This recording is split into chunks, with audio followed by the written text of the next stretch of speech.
चलिए आरओ का जो होता है क्वेश्चन पढ़ते हैं हम लोग। आरओ का क्विज सीरीज। अभी तक जो था भारत का भूगोल पढ़े हैं आप, ठीक है, भारत का भूगोल पढ़ें। अब हम विश्व के भूगोल के बारे में चर्चा करेंगे, ठीक है।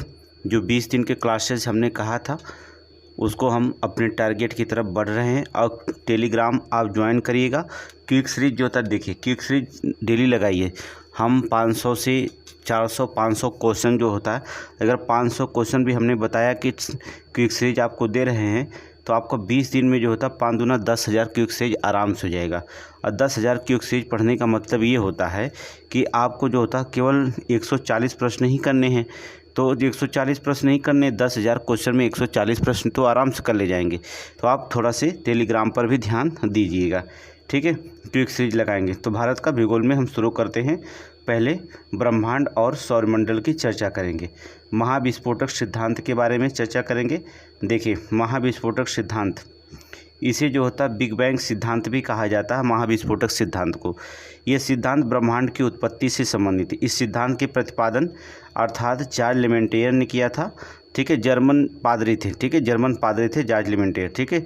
1927 में जो होता है किए थे, ठीक है, जर्मन पादरी थे, ठीक है। इस सिद्धांत के आरंभ में वे सभी पदार्थ जिनमें ब्रह्मांड का निर्माण हुआ है अति छोटे गोलक अर्थात एकांकी प्रमाण के रूप में ही एक ही स्थान पर स्थित था, ठीक है, एक ही स्थान पर स्थित था।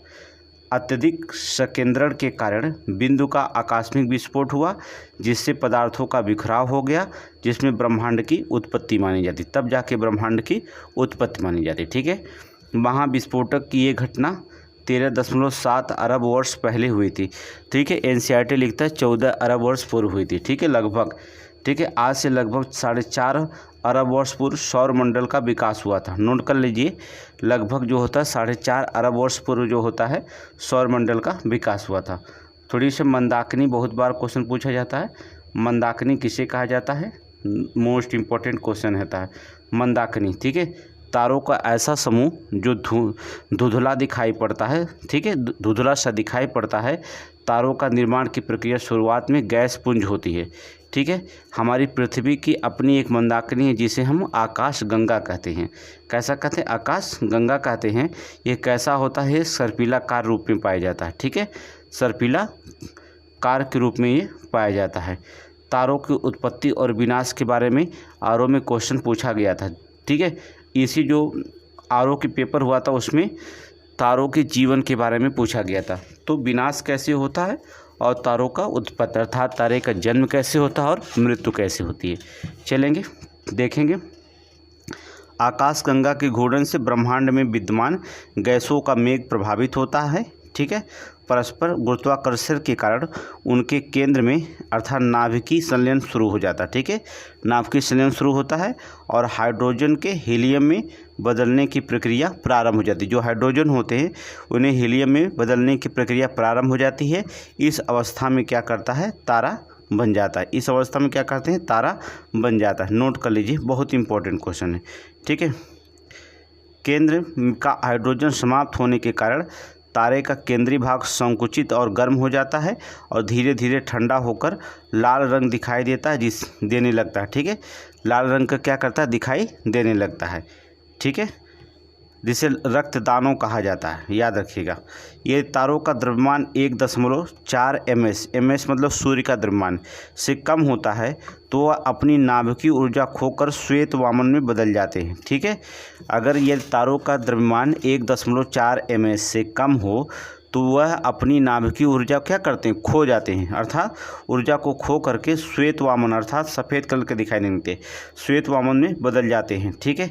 यदि यही ms अधिक होता है, श्वेत वामन जो होता है ठंडा होकर जो होता है काला वामन में परिवर्तित हो जाता है। नोट करेंगे, श्वेत वामन ठंडा होकर काला वामन में परिवर्तित हो जाता है, ठीक है। 1.4 ms चंद्रशेखर सीमा कहा जाता है। नोट करेंगे, 1.4 ms को जो होता है कौन सा सीमा? चंद्रशेखर सीमा कहा जाता है। इससे अधिक द्रव्यमान होने पर मुक्त रूप से घूमते हुए इलेक्ट्रॉन अत्यधिक वेग के कारण नाभिक को छोड़कर क्या करते हैं? बाहर चले जाते हैं। अत्यधिक द्रव्यमान होने के कारण जो होता है क्या करते हैं? जो मुक्त रूप से घूमते हुए जो इलेक्ट्रॉन होते हैं अत्यधिक वेग के कारण क्या करते हैं? नाभिक छोड़ के क्या करते हैं? बाहर चले जाते हैं, ठीक है। आगे देखेंगे, न्यूट्रॉन से बचे रह जाते हैं, न्यूट्रॉन बचे रह जाते हैं, इस अवस्था को पल्सर कहा जाता है।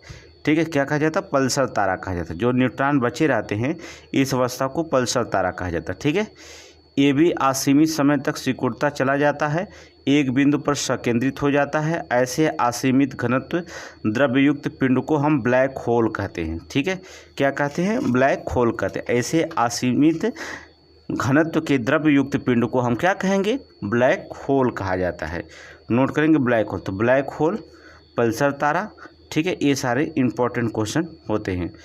ठीक है, आगे देखेंगे, तारामंडल अथवा नक्षत्र कहीं पूछा गया क्वेश्चन, ये भी क्वेश्चन पूछा गया है।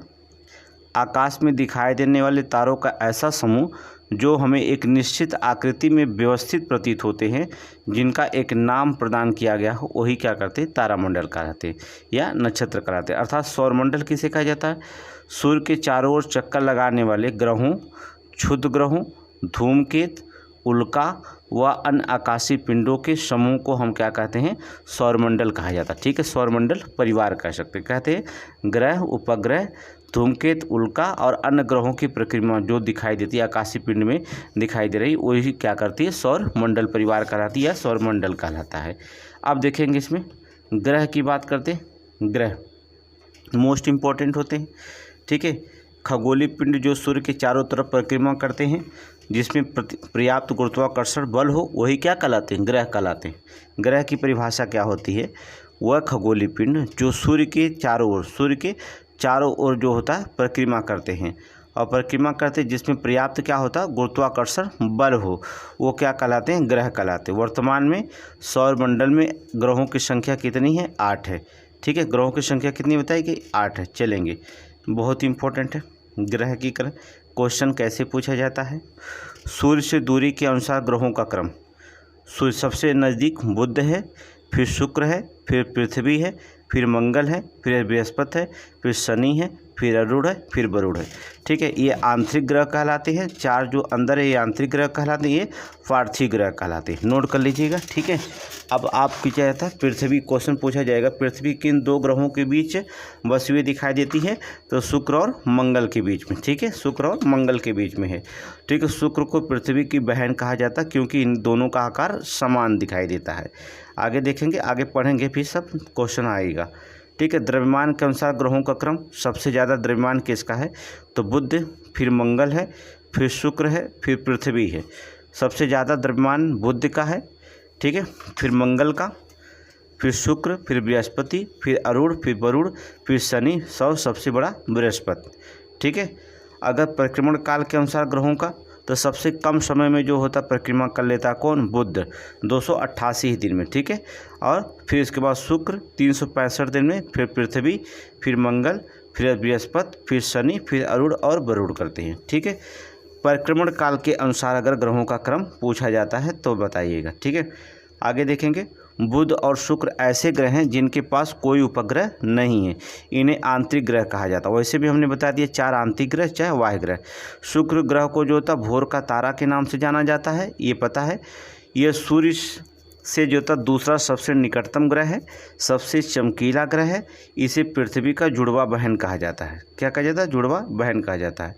ठीक है, सौरमंडल का सबसे चमकीला ग्रह शुक्र है। सौरमंडल का सबसे धीमा ग्रह पूछेगा तो वरुण बताइएगा। सौरमंडल का सबसे धीमा ग्रह कौन है?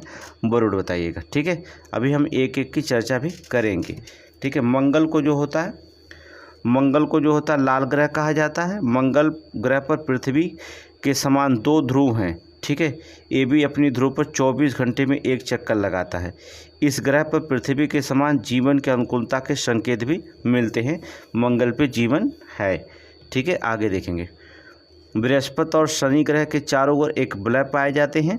बृहस्पति के चारों ओर पाए जाने वाले वलय सिलिकेट के बने हुए हैं। नोट करेंगे, बृहस्पति के चारों ओर पाए जाने वाले जो वलय होते हैं वो किसके बने होते हैं? सिलिकेट के बने होते हैं। नोट करेंगे, सिलिकेट के बने होते हैं। ठीक है, ये क्वेश्चन पूछा गया है। आगे देखेंगे, शनि ग्रह जो होता है सौरमंडल का दूसरा सबसे बड़ा ग्रह है। शनि का सबसे बड़ा उपग्रह जो होता है टाइटन है। टाइटन का आकार जो था बुध ग्रह के बराबर है और ये एकमात्र ऐसा उपग्रह है जो पृथ्वी जैसा स्वयं का सघन वायुमंडल है। शनि ग्रह जो पृथ्वी जैसा स्वयं का सघन वायुमंडल है, ठीक है, कौन? शनि ग्रह। आगे चलेंगे। मंगल और बृहस्पति की कक्षाओं के बीच सूर्य के चारों ओर क्षुद्र ग्रह परिक्रमा करते हैं। ये छोटे आकार के होते हैं। कौन से क्षुद्र ग्रह जो होते हैं परिक्रमा करते हैं, कैसे होते हैं? ये छोटे आकार के होते हैं, ठीक है।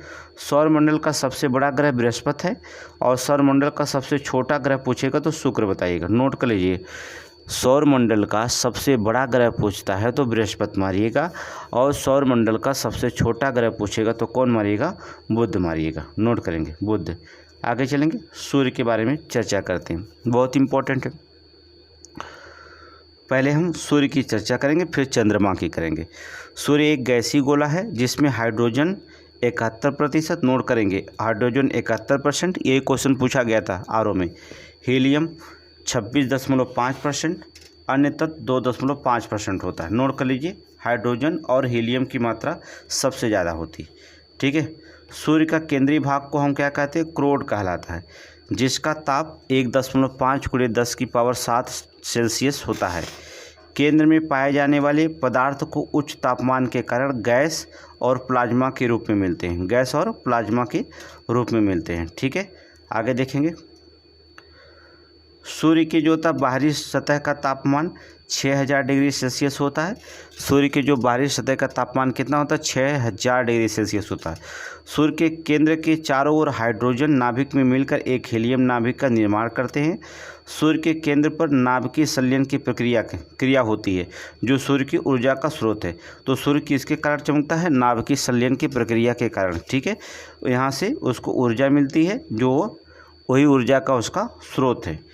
आगे देखेंगे, सूर्य ग्रहण की स्थिति में चंद्रमा सूर्य और पृथ्वी के बीच आ जाता है, ठीक है। सूर्य ग्रहण की स्थिति में जो था चंद्रमा जो होता है सूर्य और पृथ्वी के बीच में आ जाता है, जिससे सूर्य का प्रकाश पृथ्वी तक नहीं पहुंच पाता है।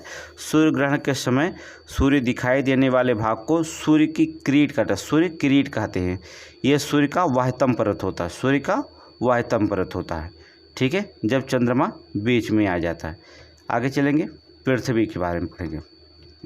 यह आकार में 5वां सबसे बड़ा ग्रह है। पृथ्वी का अक्ष कक्षा तल पर बने लंब से 23.5 डिग्री झुका हुआ दिखाई देता है, ठीक है। यह सौरमंडल का एकमात्र ग्रह है जिस पर जो होता जीवन है। इसे ग्रीन प्लैनेट की संज्ञा दी गई है। क्या दी गई है? ग्रीन प्लैनेट की संज्ञा दी गई है, ठीक है। पृथ्वी के एकमात्र उपग्रह कौन है? चंद्रमा है। पृथ्वी के तरल अभ्यंतर के समान ही चंद्रमा का अभ्यंतर श्यान द्रव जैसा दिखाई देता है। आगे देखेंगे, पृथ्वी की विषुव व्यास जो होता है कितना है? पृथ्वी की जो होता है विषुवतीय व्यास जो होता है 12,756 किलोमीटर और ध्रुवीय व्यास जो होता है 12,713.6 किलोमीटर है। पृथ्वी का औसत भार अगर औसत व्यास पूछेगा तो 12,742 किलोमीटर है और इसकी गणना सर्वप्रथम नोट करेंगे इरोटोस्थनीज ने की थी। नोट करेंगे सर्वप्रथम इरोटोस्थनीज ने की थी, नोट कर लीजिए। आगे चलिए, सूर्य से प्रकाश पृथ्वी तक पहुंचने में लगभग 8 मिनट 20 सेकंड का समय लगता है। कितना? 8 मिनट 20 सेकंड का समय लगता है, ठीक है। आगे देखेंगे, पृथ्वी के अंदर हिस्से में 3 भागों में बांटा गया है। कौन कौन? भूपर्पटी, आवरण और केंद्रीय भाग। नोट कर लीजिएगा, पृथ्वी के अंदर के हिस्से को 3 भागों हमने बांटा है, भूपर्पटी, आवरण और केंद्रीय भाग, केंद्रीय भाग, ठीक है। नोट करेंगे, पृथ्वी के भूपटल पर सबसे अधिक कौन पाया जाता है? ऑक्सीजन। इसके बाद सिलिकॉन, एल्युमिनियम और लोहा पाया जाता है। नोट करेंगे, पृथ्वी के भूपटल पर सबसे अधिक क्या पाया जाता है? ऑक्सीजन। कई बार क्वेश्चन पूछा गया। ऑक्सीजन के बाद सिलिकॉन, सिलिकॉन के बाद एल्युमिनियम, एल्युमिनियम के बाद जो होता है लोहा। ये 27.7 है, यह डैश नत लगाइएगा, ठीक है, परसेंट पाया जाता है। आगे देखेंगे, पृथ्वी का औसत घनत्व पूछेगा 5.5 GM प्रति सेंटीमीटर क्यूब एवं औसत त्रिज्या 6370 किलोमीटर है। नोट करेंगे, पृथ्वी के नीचे जाने पर 32 मीटर की गहराई पर तापमान 1 डिग्री सेल्सियस बढ़ता है, ठीक है। 32 मीटर की गहराई पर तापमान कितना डिग्री बढ़ता है? 1 डिग्री सेल्सियस जो होता है बढ़ता है। चलेंगे, देखिए थोड़ी सी देखेंगे इसमें हम। चंद्रमा की दूरी पृथ्वी से जो होता कितने किलोमीटर है? तो नोट करेंगे 3,84,400 किलोमीटर। जब किसी वस्तु को पृथ्वी से चंद्रमा पर ले जाया जाता है तो उसका भार क्या होता है? घट जाता है, क्योंकि पृथ्वी के अपेक्षा चंद्रमा पर गुरुत्वीय त्वरण जो होता है 1/6 होता है। चंद्रमा पर कोई वायुमंडल नहीं पाया जाता, और जब वायुमंडल नहीं पाया जाता तो चंद्रमा पे हम एक दूसरे की बातें नहीं सुन सकते हैं, ठीक है। क्योंकि वायुमंडल नहीं पाया जाएगा तो चंद्रमा पर हम एक दूसरे की बातें नहीं सुनेंगे। अगला हेडिंग डालेंगे अक्षांशीय देशांतर रेखाएं के बारे में चर्चा। चलेंगे, अक्षांशीय देशांतर, पहले हम अक्षांश के बारे में चर्चा करेंगे, ठीक है। विषुवत वृत्त से उत्तर और दक्षिण दिशा में स्थित किसी स्थान को कोणीय दूरी को अक्षांश कहते हैं। उत्तर और दक्षिण दिशा में स्थित किसी स्थान को कोणीय दूरी को क्या कहते हैं? अक्षांश कहते हैं, ठीक है। अक्षांश रेखाएं जैसे ये है, ये अक्षांश रेखाएं कहलाती हैं। ये क्या है? अक्षांश रेखाएं। जब ऐसे चलेंगी सीधे सीधे उत्तरी ध्रुव और दक्षिणी ध्रुव को मिलाने वाली रेखा को हम देशांतर रेखा कहते हैं। ये तो आपको पता है, ठीक है। विषुवत वृत्त 0 डिग्री अक्षांश को प्रदर्शित करता है। जो विषुवत वृत्त है 0 डिग्री अक्षांश को विषुवत वृत्त की उत्तरी और दक्षिणी दिशा में 1 डिग्री सेल्सियस के अंतराल के खींचे जाने पर 90 अक्षांश वृत्त होते हैं, ठीक है। नोट करेंगे, नोट कर लीजिएगा, ठीक है। काल्पनिक रेखाओं का ऐसा समूह जो पृथ्वी के चारों ओर से पूर्व से पश्चिम दिशा में विषुवत रेखा के समांतर खींचा जाता है वो अक्षांश रेखा कहलाता है। नोट करेंगे, पूर्व से पश्चिम दिशा में विषुवत रेखा के समांतर खींचे जाता है उसे हम अक्षांश रेखा कहते हैं। 2 अक्षांश रेखाओं के मध्य की दूरी 111 किलोमीटर होती है, ठीक है। अगर हम देखेंगे देशांतर की बात करेंगे, ग्रीनविच रेखा से किसी स्थान की कोणात्मक दूरी को उस स्थान का देशांतर कहते हैं। ये हमने अक्षांश और देशांतर की दोनों परिभाषा पढ़ लीजिएगा, क्योंकि आरओ में दोनों परिभाषाएं ही पूछा गया था। आरओ के एग्जाम में दोनों परिभाषाएं पूछा गया था, ठीक है। तो आप गलती मत करिएगा, ठीक है, कि देशांतर की परिभाषा और अक्षांश की परिभाषा दोनों बहुत इंपॉर्टेंट है, पढ़ लीजिएगा, गलती मत करिएगा। ग्रीनविच रेखा से किसी स्थान के कोणात्मक दूरी को उस स्थान का देशांतर कहते हैं, ठीक है। उत्तर से दक्षिणी ध्रुव को मिलाने वाली काल्पनिक रेखा को देशांतर रेखा कहते हैं, ठीक है। देशांतर रेखा कहते हैं। देशांतर रेखाओं की लंबाई बराबर होती है। ध्रुवों से विषुवत रेखा की ओर बढ़ने पर देशांतरों के बीच की दूरी क्या होती है? बढ़ती जाती है। नोट करेंगे, ध्रुव से विषुवत रेखा की ओर बढ़ने पर देशांतरों के बीच की दूरी क्या होती है? बढ़ती जाती है। 1 डिग्री देशांतर दूरी तय करने में पृथ्वी को 4 मिनट का समय लगता है। अगर 1 डिग्री देशांतर जो होता है दूरी तय कर रहे हैं तब पृथ्वी को जो होता है कितने मिनट का समय लगता है? 4 मिनट का समय लगता है। नोट करेंगे, ठीक है। प्रधान देशांतर यमोत्तर को ग्रीनविच रेखा के नाम से जाना जाता है। यह 0 अंश देशांतर रेखा होती है। इसके ठीक विपरीत 180 डिग्री देशांतर रेखा होती है, ठीक है, देशांतर रेखा होती है। नोट करेंगे, आगे देखेंगे, थोड़ी सी देख लीजिएगा, इसमें इम्पोर्टेंट नोट कर लीजिएगा। 0 अंश अक्षांश विषुवत रेखा होती है। 0 अंश देशांतर एक दूसरे को अफ्रीका, नोट करेंगे, ये क्वेश्चन आरओ में पूछा, पीसीएस में पूछा गया है। अफ्रीका के पश्चिमी भाग पर स्थित गिनी की खाड़ी को काटती हैं और ये अटलांटिक महासागर में स्थित है। एक दूसरे को कहाँ काटती हैं? एआईएस में भी क्वेश्चन पूछा गया है, ठीक है। 0 अंश अक्षांश विषुवत रेखा तथा 0 अंश देशांतर रेखा। अक्षांश रेखा 0 डिग्री, देशांतर रेखा 0 डिग्री एक दूसरे को अफ्रीका के पश्चिमी भाग पर स्थित गिनी की खाड़ी में काटती हैं, ठीक है। और ये अटलांटिक महासागर में स्थित है। बहुत इंपॉर्टेंट 5 स्टार का सवाल आईएएस में 2 बार ही पूछा गया, पीसीएस में भी पूछा गया, आरओ में भी पूछा जाएगा, ठीक है, नोट कर लेंगे। प्रधान यमोत्तर रेखा निम्न देशों से होकर गुजरती है। देखेंगे, यूनाइटेड किंगडम यमोत्तर रेखा, फ्रांस, स्पेन, अल्जीरिया, माली, बुर्किना फासो, टोगो, घाना और अटलांटिक महासागर से होकर के गुजरती है। नोट करेंगे। आगे देखेंगे हम प्रधान यमोत्तर रेखा के बारे में थोड़ी चर्चा करेंगे। प्रधान यमोत्तर रेखा अंतर्राष्ट्रीय मानक समय का निर्धारण करती है। जो प्रधान यमोत्तर रेखा होती है किसका? अंतर्राष्ट्रीय मानक समय का जो होता है निर्धारण करती है। 180 देशांतर रेखा को अंतर्राष्ट्रीय तिथि रेखा के नाम से भी जाना जाता है। जो 180 देशांतर रेखा होती है उसे हम अंतर्राष्ट्रीय तिथि रेखा के नाम से भी जानते हैं।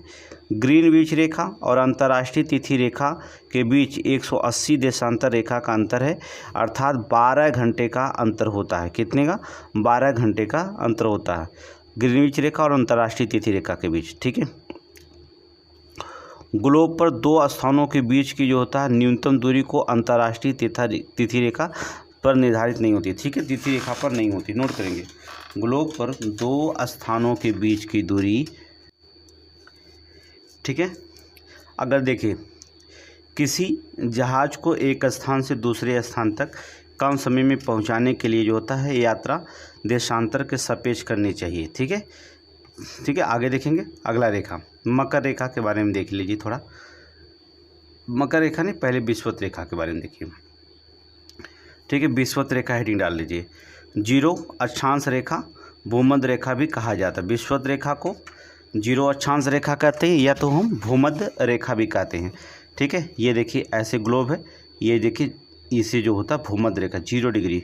ठीक है, भूमध्य रेखा, या इसे हम कह सकते हैं विषुवत रेखा भी कह सकते हैं, भूमध्य रेखा भी कह सकते हैं। ठीक है, कुछ भी कह सकते हैं। आगे चलेंगे।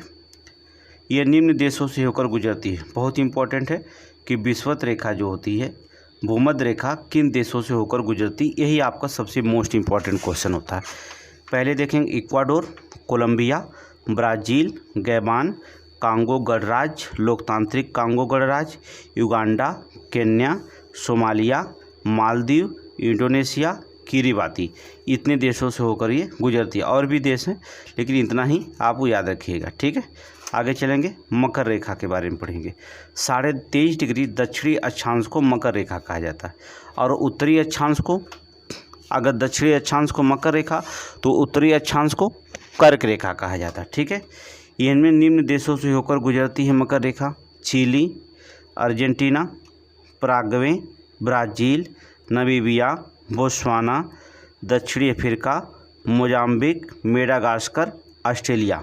ठीक है, ऑस्ट्रेलिया। नोट कर लीजिए, नोट करिए।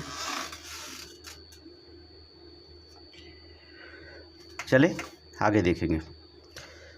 कर्क संक्रांति या कर्क रेखा 21 जून को सूर्य कर्क रेखा पर लंबवत होता है, जिसे कर्क संक्रांति कहते हैं। इस दिन उत्तरी गोलार्ध में सबसे बड़ा दिन होता है। ठीक है, 21 जून को जो होता है उत्तरी गोलार्ध में सबसे बड़ा दिन होता है। ठीक है, एक कर्क संक्रांति होती है, दूसरी मकर संक्रांति। मकर संक्रांति कब होती है? 22 दिसंबर को। सूर्य मकर रेखा पर जो होता है लंबवत चमकता है। इस दिन दक्षिणी गोलार्ध में सबसे बड़ा दिन होता है। 22 दिसंबर को दक्षिणी गोलार्ध में सबसे बड़ा दिन और 21 जून को उत्तरी गोलार्ध में सबसे बड़ा दिन। ठीक है, नोट करेंगे। विषुव किसे कहा जाता है? विषुव यदि यह पृथ्वी की वह स्थिति है जब सूर्य की किरणें विषुवत रेखा पर लंबवत पड़ती है। सर्वत्र दिन और रात्र बराबर होता है। ठीक है, 23 सितंबर और 21 मार्च को संपूर्ण पृथ्वी पर दिन और रात बराबर होते हैं, इसे विषुव कहलाते हैं। ठीक है, पृथ्वी की वह स्थिति जब सूर्य की किरणें सीधे विषुवत रेखा पर लंबवत चमक। ठीक है, अगर 180 डिग्री पर या भूमध्य रेखा पर सीधे अगर लंबवत चमकती हैं सूर्य की किरणें तो पृथ्वी पर सभी जगह, सभी स्थान पर सर्वत्र जो होता है दिन रात बराबर होते हैं। 23 सितंबर 21 मार्च को संपूर्ण पृथ्वी पर दिन और रात बराबर होते हैं। नोट कर लीजिए। ठीक है, मध्य रात का सूर्य उत्तरी गोलार्ध में आर्कटिक वृत्त के उत्तर और दक्षिणी गोलार्ध में अंटार्कटिक वृत्त के दक्षिण में दिखाई देता है।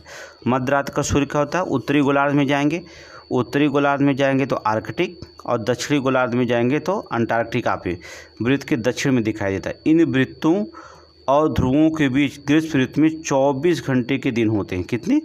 24 घंटे के जो होते हैं दिन होते हैं। नोट कर लीजिए। आगे चलेंगे, नोट करिए। पृथ्वी की आयु ज्ञात करने के लिए हमें यूरेनियम या रेडियोमेट्रिक डेटिंग विधि का प्रयोग करते हैं। पृथ्वी की आयु ज्ञात करने यूरेनियम डेटिंग विधि का प्रयोग करते हैं या रेडियोमेट्रिक कहा जाता है। ठीक है। पृथ्वी पर जीवन का प्रथम जीवाश्मी साक्ष्य आर्कियन काल लगभग 3.5 बिलियन वर्ष पूर्व जो होता है, जो अत्यसूक्ष्म जीवाणुओं से के जीवाश्म के रूप में पाया गया। ठीक है। कार्बोनिफेरस युग में समस्त स्थल एक भाग में संलग्न था, जिसे पैंजिया नाम दिया गया था। ठीक है। विखंडन के पश्चात पैंजिया के उत्तरी भाग को लरेशिया कहा गया और दक्षिणी भाग को गोंडवाना लैंड कहा गया। ठीक है। पैंजिया के उत्तरी भागों को क्या कहा गया? लरेशिया कहा गया और दक्षिणी भाग को गोंडवाना लैंड कहा गया। गोंडवाना लैंड का भारत हिस्सा है। ठीक है। देखेंगे लरेशिया के अंतर्गत कौन से देश बने? उत्तरी अमेरिका, ग्रीनलैंड, यूरोप और एशिया शामिल है लरेशिया में। गोंडवाना लैंड के अंतर्गत क्या हुए? दक्षिणी अमेरिका को अफ्रीका, मेडागास्कर, अरब प्रायद्वीप, भारतीय उपमहाद्वीप, ऑस्ट्रेलिया और अंटार्कटिक शामिल हैं। ठीक है। लरेशिया के अंतर्गत उत्तरी अमेरिका है, जबकि गोंडवाना लैंड के अंतर्गत दक्षिणी अमेरिका है। याद रखना ग्रीनलैंड, यूरोप और एशिया लरेशिया के अंतर्गत आते हैं। ठीक है, नोट कर लीजिए। आगे देखेंगे हम लघु हिमकाल। 1300 से 1870 ईस्वी के काल को लघु हिमकाल माना जाता है। इस अवधि के दौरान यूरोप और उत्तरी अमेरिका 20वीं सदी की अपेक्षा अधिक ठंडे थे। नोट करेंगे, यूरोप और उत्तरी अमेरिका 20वीं सदी की अपेक्षा बहुत अधिक ठंडे थे। ठीक है। थार मरुस्थल एक देखे होंगे, ये प्लेस्टोसीन या अभिनव जमाव का विस्तार है। थार मरुस्थल का निर्माण 70,000 वर्ष पहले प्रारंभ हुआ था। ठीक है, 70,000 वर्ष पहले प्रारंभ हुआ था। प्लेस्टोसीन का युग जो था 20 लाख वर्ष पूर्व से लेकर के 10,000 वर्ष पूर्व तक रहा प्लेस्टोसीन। ठीक है। आगे देखेंगे ज्वालामुखी, हेडिंग डालेंगे ज्वालामुखी के बारे में चर्चा। चलिए, भूपटल पर स्थित वह प्राकृतिक दरार जिससे होकर पृथ्वी का पिघला पदार्थ लावा, राख, भाप, अन्य गैसें बाहर निकलती हैं, ज्वालामुखी क्रिया कहलाती है। ठीक है। ज्वालामुखी के मुख को हम क्रेटर कहते हैं। ठीक है, क्या कहते हैं? ज्वालामुखी के मुख को हम क्या कहा जाते हैं? क्रेटर कहते हैं। ठीक है। ज्वालामुखी 3 प्रकार की होती है, सक्रिय ज्वालामुखी, प्रसुप्त ज्वालामुखी और सुप्त ज्वालामुखी। ठीक है, ये तीनों प्रकार आप जानते हैं। ठीक है। हम देखेंगे सक्रिय ज्वालामुखी के बारे में। ठीक है।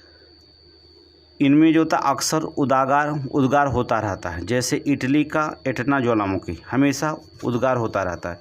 इटली का स्ट्रोम्बोली ज्वालामुखी, मैक्सिको की कोलिमा ज्वालामुखी। नोट करेंगे एटना, स्ट्रोम्बोली और कोलिमा ज्वालामुखी। ठीक है।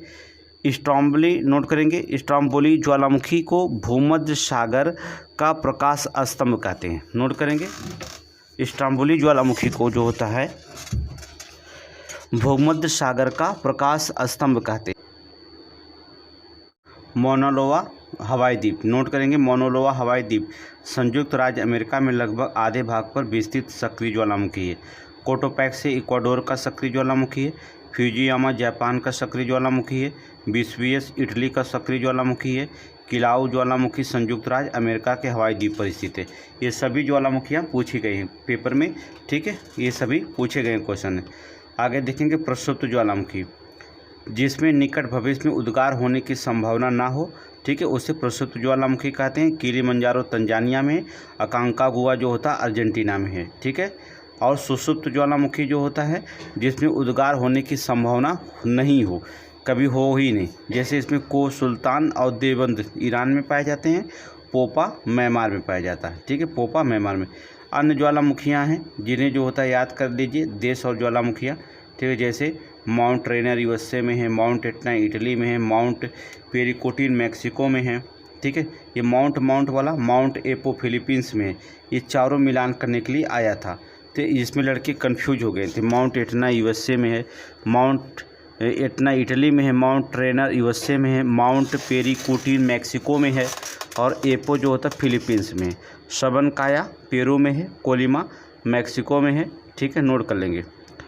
माउंट मोरापी जो आ गया इंडोनेशिया में है, माउंट किनाबालू आ गया मलेशिया में है, अलबुर्ज ईरान में है, एक अकांकागुआ अर्जेंटीना में है, किलिमंजारो तंजानिया में है, नोट करते रहेंगे, ठीक है, तंजानिया में है, वेसुवियस इटली में है, एरिबस जो था अंटार्कटिका में है, नोट करेंगे, कोटोपैक्सी इक्वाडोर में है, किलाउ संयुक्त राज्य अमेरिका में है, मेयाना फिलीपींस में है, कटमई अलास्का में है, माउंट पोपा म्यांमार में है, को सुल्तान ईरान में है, क्राकाताओ जो होता है इंडोनेशिया में है और पोपोकेटल मैक्सिको में है, नोट कर लेंगे, ठीक है, मैक्सिको में है। हो गया, निकालिए।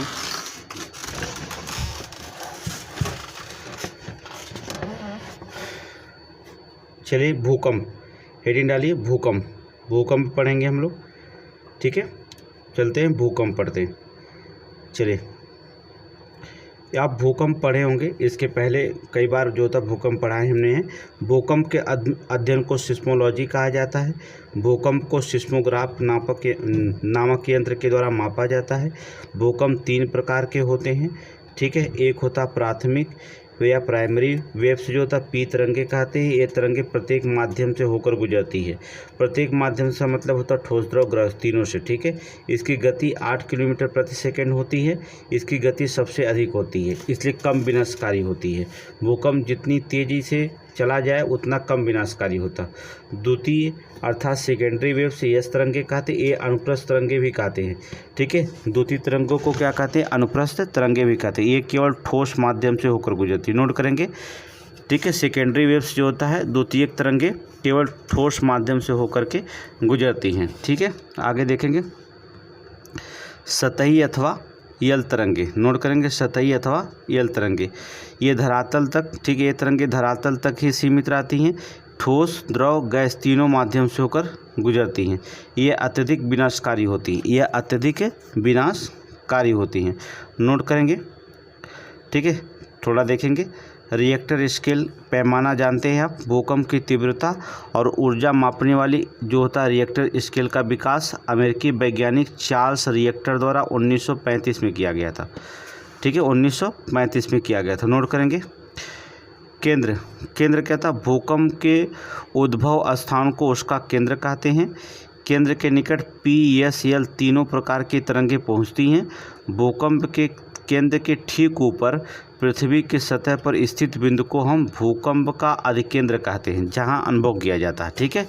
जहां से भूकंप मूल कहलाते हैं, देखिए ऐसे ऐसे ऐसे यहां से भूकंप ऊपर की तरफ चलते हैं, जहां अनुभव ज़्यादा किया जाता हो उसे भूकंप अधिकेंद्र कहते हैं। ये भूकंप मूल कहलाता है, ठीक है। जब हम आपको विस्तृत पढ़ाएंगे तो आपको बता देंगे।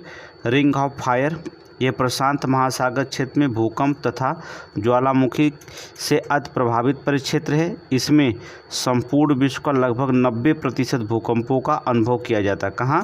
प्रशांत महासागर में, रिंग ऑफ फायर वाले क्षेत्र में, ठीक है। यह भूकंप के लिए निम्न दशाएं सुलभ है। भूकंप क्यों यहाँ पर आते हैं, किनके कारण होते हैं, थोड़ा सा जानिए। ज्वालामुखी क्षेत्र है, नवीन मोड़दार पर्वत क्षेत्र है, सागर तथा स्थल मिलन बिंदु है, विनाशी प्लेट के सीमाओं का अभिसरण भी यहीं पर होता है। यही रीजन होता है, यहाँ 90% भूकंप आने का रीजन बताया गया, ठीक है।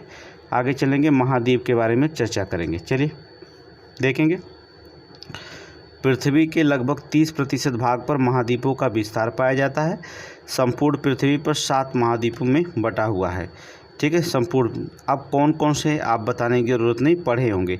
एशिया सबसे बड़ा महाद्वीप है, फिर अफ्रीका, उत्तरी अमेरिका, यूरोप है, फिर अंटार्कटिका है, फिर दक्षिणी अमेरिका है, ऑस्ट्रेलिया, विश्व का, ठीक है। 7 महाद्वीपों में सबसे छोटा महाद्वीप ऑस्ट्रेलिया का आता है, ठीक है। महाद्वीपों में एशिया में 48 देश हैं, अफ्रीका में 54 है, उत्तरी अमेरिका में 23 है, दक्षिणी अमेरिका में 12 हैं, यूरोप में 49 हैं, ओशिनिया में 14 देश हैं, ओशिनिया में 14 देश हैं, नोट कर लीजिएगा।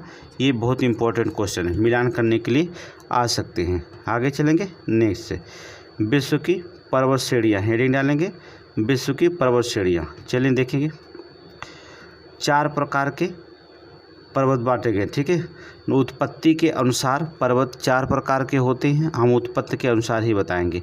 पहला ब्लॉक पर्वत, ठीक है, जब चट्टानों में स्थित भ्रंश के कारण मध्य भाग नीचे धंस जाता है और अगल बगल के भाग जो होता ऊपर उठे प्रतीत होते हैं, ठीक है, ऊपर उठे प्रतीत होते हैं, तो उन्हें ब्लॉक पर्वत कहते हैं। कहने का मतलब होता है ये जो होता भाग इधर, एक भाग जो होता है इधर, ये जो होता है ये वाला भाग जो होता है नीचे धंस के चल के चला गया इधर, तो ये अगल बगल पर्वत उठ गए, ये नीचे धंस गया, तो इसे हम ब्लॉक पर्वत कहते हैं, ठीक है। ब्लैक फॉरेस्ट जर्मनी में, साल्ट रेंज पाकिस्तान में, ये दोनों क्वेश्चन पूछा गया, ब्लॉक पर्वत के उदाहरण, ठीक है, नोट करेंगे।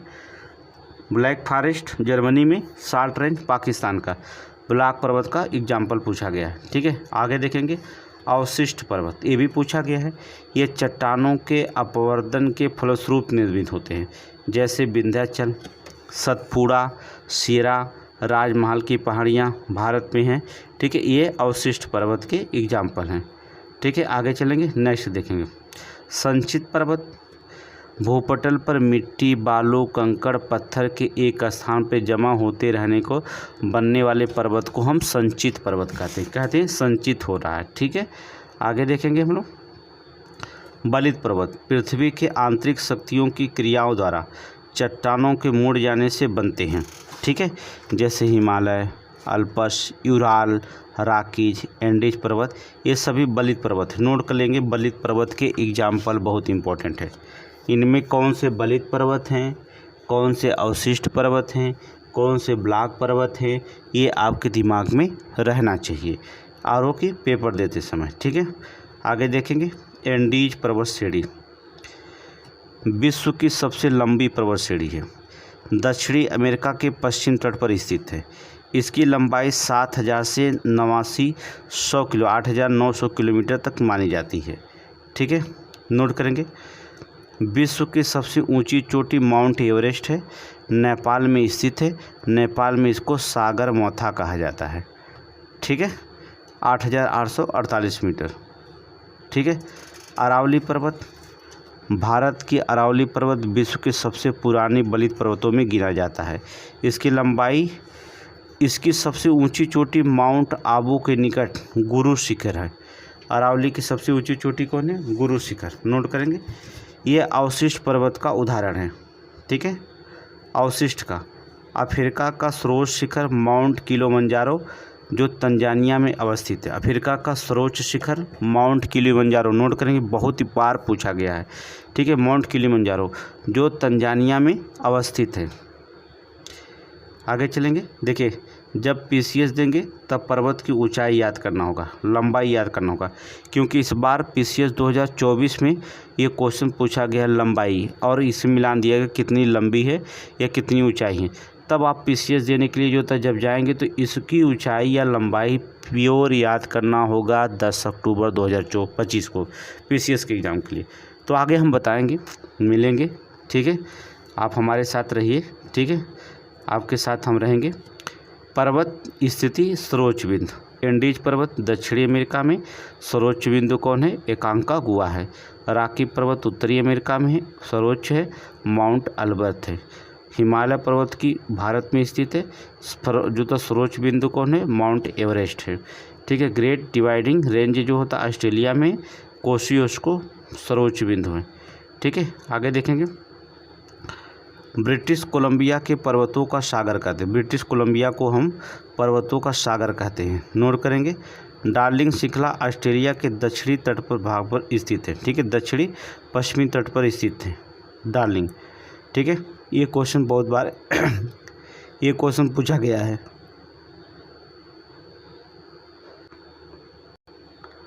चलेंगे, इसको हमने बताया है भारत का भूगोल पढ़ाते समय भारत और म्यांमार के बीच के सीमा का निर्धारण जो पर्वत करता है वो अराकान योमा पर्वत है, इसको हमने आपको बताया है, ठीक है। प्रमुख पर्वत और उनकी अवस्थिति जान लीजिए, एक बार चर्चा में देख लीजिए, ठीक है, देख लीजिए एक बार। वाइट पर्वत यूएसए में है, ब्लैक फॉरेस्ट जर्मनी में है। ब्लैक पर्वत जो होता है, फॉरेस्ट पूछेगा जर्मनी में, पर्वत पूछेगा तो यूएसए में, ठीक है। ड्रैकेंस पर्वत दक्षिणी अफ्रीका में है। किलिमंजारो तंजानिया में है। ट्रबकुल जो होता मोरक्को में है। हागर तंजानिया में है, अल्जीरिया, ठीक है। अलेघनी जो होता है यूएसए में है। स्टेनली युगांडा कांगो प्रजातांत्रिक गणराज्य में है। ठीक है। कैटाब्रियन स्पेन में है, माउंट एल्ब्रज ईरान में है, माउंट मैकेंजी देखेंगे तो कनाडा में है, माउंट जो था टिटलिस देखेंगे स्विट्ज़रलैंड में है, AP9 देखेंगे तो इटली में है, एटलस देखेंगे तो मोरक्को में है, एटलस याद रखिएगा मोरक्को में है, चिम्बिरांजो जो होता इक्वाडोर में है, पिरेनीज जो होता फ्रांस और स्पेन में है। ठीक है, आगे हेडिंग डालिए पठार। चलिए पठार धरातल का वह विशिष्ट स्थल रूप जो अपने आसपास के पर्याप्त ऊंचा होता है। ठीक है, अपने आसपास से पर्याप्त ऊंचा होता है, उसका शीर्ष भाग चौड़ा या सपाट होता है। सामान्यतः ऊंचाई 300 से 400 फीट होती है। ठीक है, कुछ पठार अधिक ऊंचाई वाले होते हैं, जैसे तिब्बत का पठार 16,000 फीट ऊंचा है, बोलिविया का पठार 12,000 फीट है, कोलंबिया का पठार 7800 फीट ऊंची है। ठीक है, कुछ पर्वत जो होते कुछ पठार सबसे ऊंचे होते हैं। देखेंगे तिब्बत के पठार के बारे में हम चर्चा करेंगे थोड़ी से, तिब्बत के पठार के बारे में। इसका क्षेत्रफल जो था 2.5 मिलियन वर्ग किलोमीटर में फैला हुआ है। इसके समुद्र से ऊंचाई अगर देखेंगे 4500 मीटर है। यह विश्व का सबसे ऊंचा और सबसे बड़ा पठार है, तिब्बत का पठार। ठीक है, तिब्बत का पठार विश्व का सबसे बड़ा और सबसे ऊंचा पठार है। ठीक है, आगे देखेंगे टेलीग्राफिक पठार। यह उत्तरी अटलांटिक कटक का हिस्सा है, टेलीग्राफ। आगे चलेंगे घाटियाँ, हेडिंग डालेंगे घाटियाँ। चलेंगे मृतक घाटी कैलिफोर्निया USA में है। यह अत्यधिक उष्णता के लिए जानी जाती है। मृतक घाटी अमेरिका के सबसे गर्म घाटी है। ठीक है, अमेरिका की ये सबसे गर्म घाटी है मृतक घाटी। ठीक है, पंजशीर घाटी अफगानिस्तान में है। सिलिकॉन घाटी कैलिफोर्निया USA में है, नोट करेंगे, बड़ा इंपॉर्टेंट है। टेलर घाटी अंटार्कटिका में है। ग्रेट आर्टिजन बेसिन ऑस्ट्रेलिया में है। राजाओं की घाटी मिस्र में है। ठीक है, अंधी घाटियाँ कष्ट प्रदेश में है। ठीक है, बृहत बेसिन USA में अर्थात अमेरिका में है। ठीक है, घाटियाँ हो गई। शुष्क प्रदेश मरुस्थल, हेडिंग डालेंगे शुष्क प्रदेश मरुस्थल। पहले हम मरुस्थल के बारे में पढ़ लेते हैं, फिर इसके बाद बताते हैं मरुस्थल। मरुस्थल स्थलखंड के शुष्क और अर्धशुष्क भाग होते हैं। महाद्वीपीय अवस्थित या तट की दूरी या उपोष्ण दाब क्षेत्रों में जहां वायु उतरती है और तापीय प्रतिलोपन की स्थिति होती है और इसकी उत्पत्ति का कारण बनती है। ठीक है, ठंडी महासागरीय धाराएं भी इनके निर्माण के लिए उत्तरदायी कारक हैं। ऐसा क्षेत्र जहां औसत वार्षिक वर्षण 25 सेंटीमीटर से कम होता है वो मरुस्थल श्रेणी में आते हैं। ये इम्पोर्टेंट लाइन है, नोट कर लीजिएगा। जहां 25 सेंटीमीटर से कम वर्षा होती है वो मरुस्थलीय श्रेणी के अंतर्गत आते हैं, बहुत इम्पोर्टेंट लाइन है। ठीक है, आगे देखेंगे कुछ मरुस्थल क्षेत्र के बारे में बात करेंगे। मरुस्थल और स्थिति, सहारा मरुस्थल, लीबिया या नूबियन मरुस्थल कहा जाता है। ये उत्तरी अफ्रीका में स्थित है, नोट करेंगे। आगे देखेंगे Barberton, Simpson, Gibson, Stuart Stony, Great Victoria, Great Sandy, ये ऑस्ट्रेलिया में स्थित है। नाफूद, हमद, रब अल खाली, ये जो होता है सऊदी अरब में है। कालाहारी मरुस्थल बोत्सवाना में है। तकलामाकान मरुस्थल चीन में है। ये दोनों याद रखिएगा, कालाहारी बोत्सवाना, तकलामाकान चीन। हो गया, आगे देखेंगे, बहुत इम्पोर्टेंट है। गोबी मरुस्थल मंगोलिया चीन में है। ठीक है, सोनोरान USA मैक्सिको में। नमीबिया में है। काराकुम तुर्कमेनिस्तान में है। थार मरुस्थल उत्तर पश्चिम भारत और पाकिस्तान में है। सोमालिया में है। आटाकामा उत्तरी चिली में है, कई बार पूछा गया है। ठीक है, आटाकामा कई बार पूछा गया है। ठीक है, काइजुल किम उज्बेकिस्तान में है। दस्त ए लूट भी पूछा गया, पूर्वी ईरान में है। दस्त ए कबीर दक्षिणी ईरान में है। ठीक है, पैटागोनिया अर्जेंटीना में स्थित है। पैटागोनिया अर्जेंटीना में स्थित है। ठीक है, सार थोड़ा से हम देखेंगे उसका सार, सहारा मरुस्थल का। विश्व का सबसे बड़ा उत्तरी ध्रुव मरुस्थल है, नोट करेंगे। विश्व का सबसे बड़ा उत्तरी ध्रुवीय मरुस्थल है। ये संसार का सबसे बड़ा उष्ण मरुस्थल है। इसका क्षेत्रफल 3.6 मिलियन वर्ग मील है। ठीक है, आगे देखेंगे थार मरुस्थल। संसार का सर्वाधिक जनसंख्या वाला मरुस्थल है। ठीक है, यहाँ का जनसंख्या घनत्व सर्वाधिक है। यह दक्षिण एशिया का सबसे बड़ा मरुस्थल है। ठीक है, यह उत्तर पश्चिमी भारत और दक्षिणी पूर्वी पाकिस्तान में विस्तृत है। नोट करेंगे, यह उत्तर पश्चिमी भारत और दक्षिणी पूर्वी पाकिस्तान में स्थित है। नोट कर लीजिए। आगे चलें, नोट करेंगे, आगे चलेंगे। विश्व के अधिकांश जो होता है उस मरुस्थल 15 से 30 डिग्री उत्तरी और दक्षिणी अक्षांश के मध्य महाद्वीपों के पश्चिमी किनारे पर स्थित है। इस क्षेत्र में व्यापारिक हवाएं उत्तरी गोलार्ध से उत्तर पूर्व और दक्षिण गोलार्ध से दक्षिण पूर्व से आती हैं, अतः महाद्वीप के पश्चिम भाग तक पहुँचते यह शुष्क हो जाती है। ठीक है, अगला है घास का मैदान, मोस्ट इम्पोर्टेंट। चलिए घास का मैदान पढ़ते हैं। चलिए पहले देखेंगे सवाना बायोम। यह अर्ध शुष्क उष्णकटिबंधीय जलवायु पाई जाती है। सवाना बायोम में आर्द्र शुष्क उष्णकटिबंधीय जलवायु पाई जाती है। 5 मीटर लंबी सघन हाथी घास जो होता है सवाना प्रदेश की प्रमुख घास है, हाथी घास। नोट कर लीजिएगा। कहाँ कहाँ? अफ्रीका, भारत, ब्राज़ील, पूर्वी ऑस्ट्रेलिया आदि इसके प्रमुख क्षेत्र में आते हैं। सवाना में हाथी घास पाई जाती है। ठीक है, आगे देखेंगे। वेनेजुएला में इस बायोम को लानोस कहते हैं।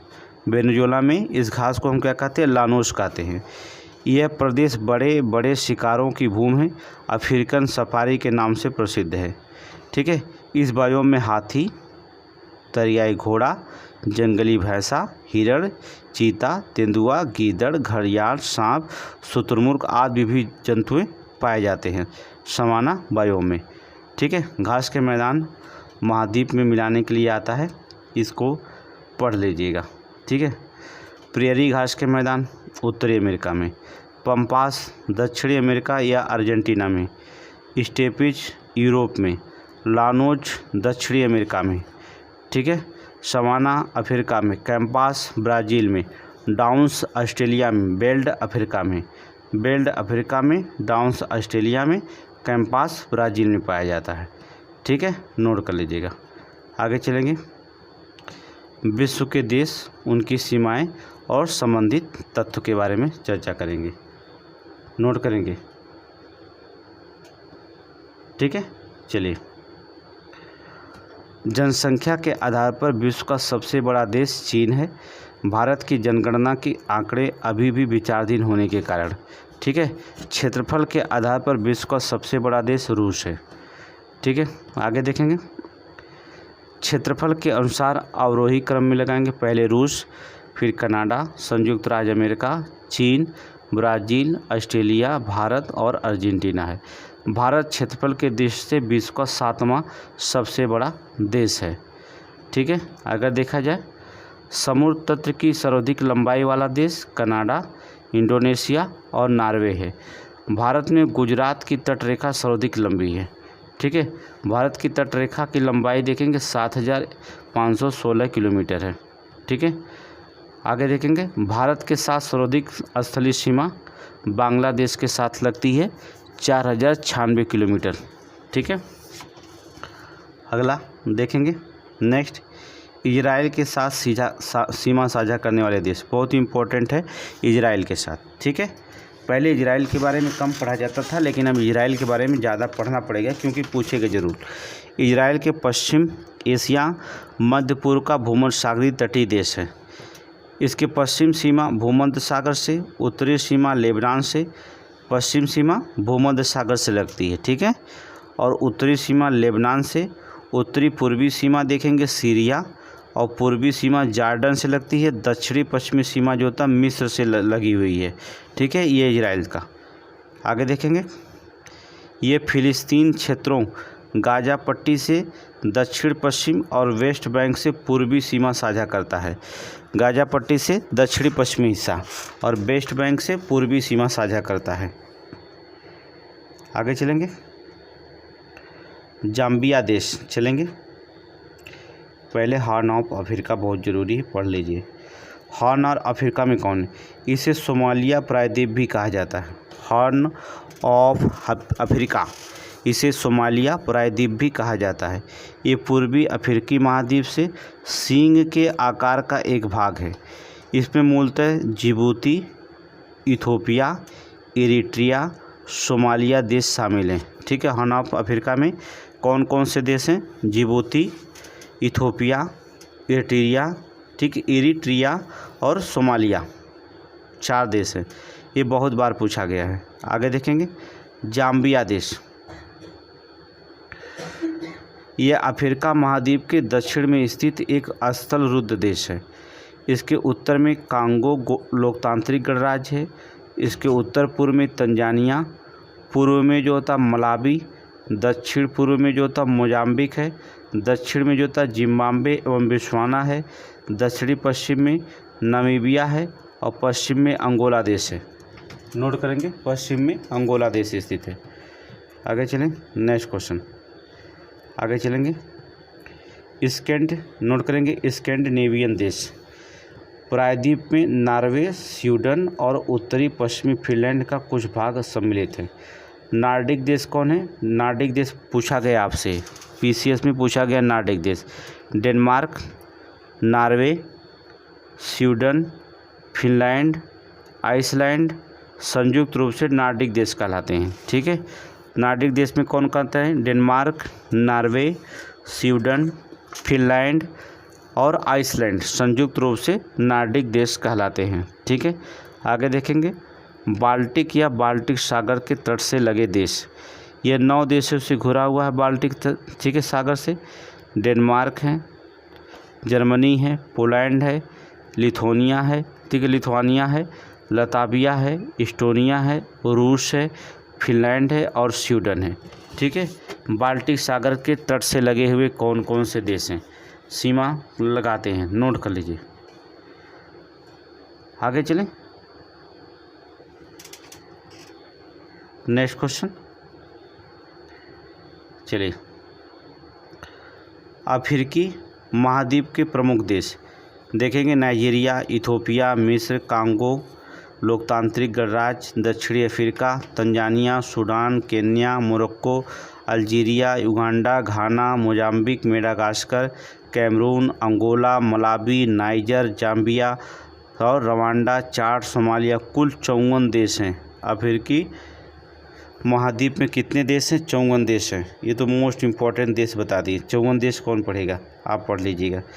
आगे देखेंगे, अफ्रीका के पश्चिम तट पर स्थित देश, गैबन पश्चिम तट पर, Liberia, Angola, Benin, Burkina Faso, Cape Verde, Gambia, Ghana, Guinea, Ivory Coast, Mali और मॉरिटानिया अफ्रीका के पश्चिमी तट पर हैं।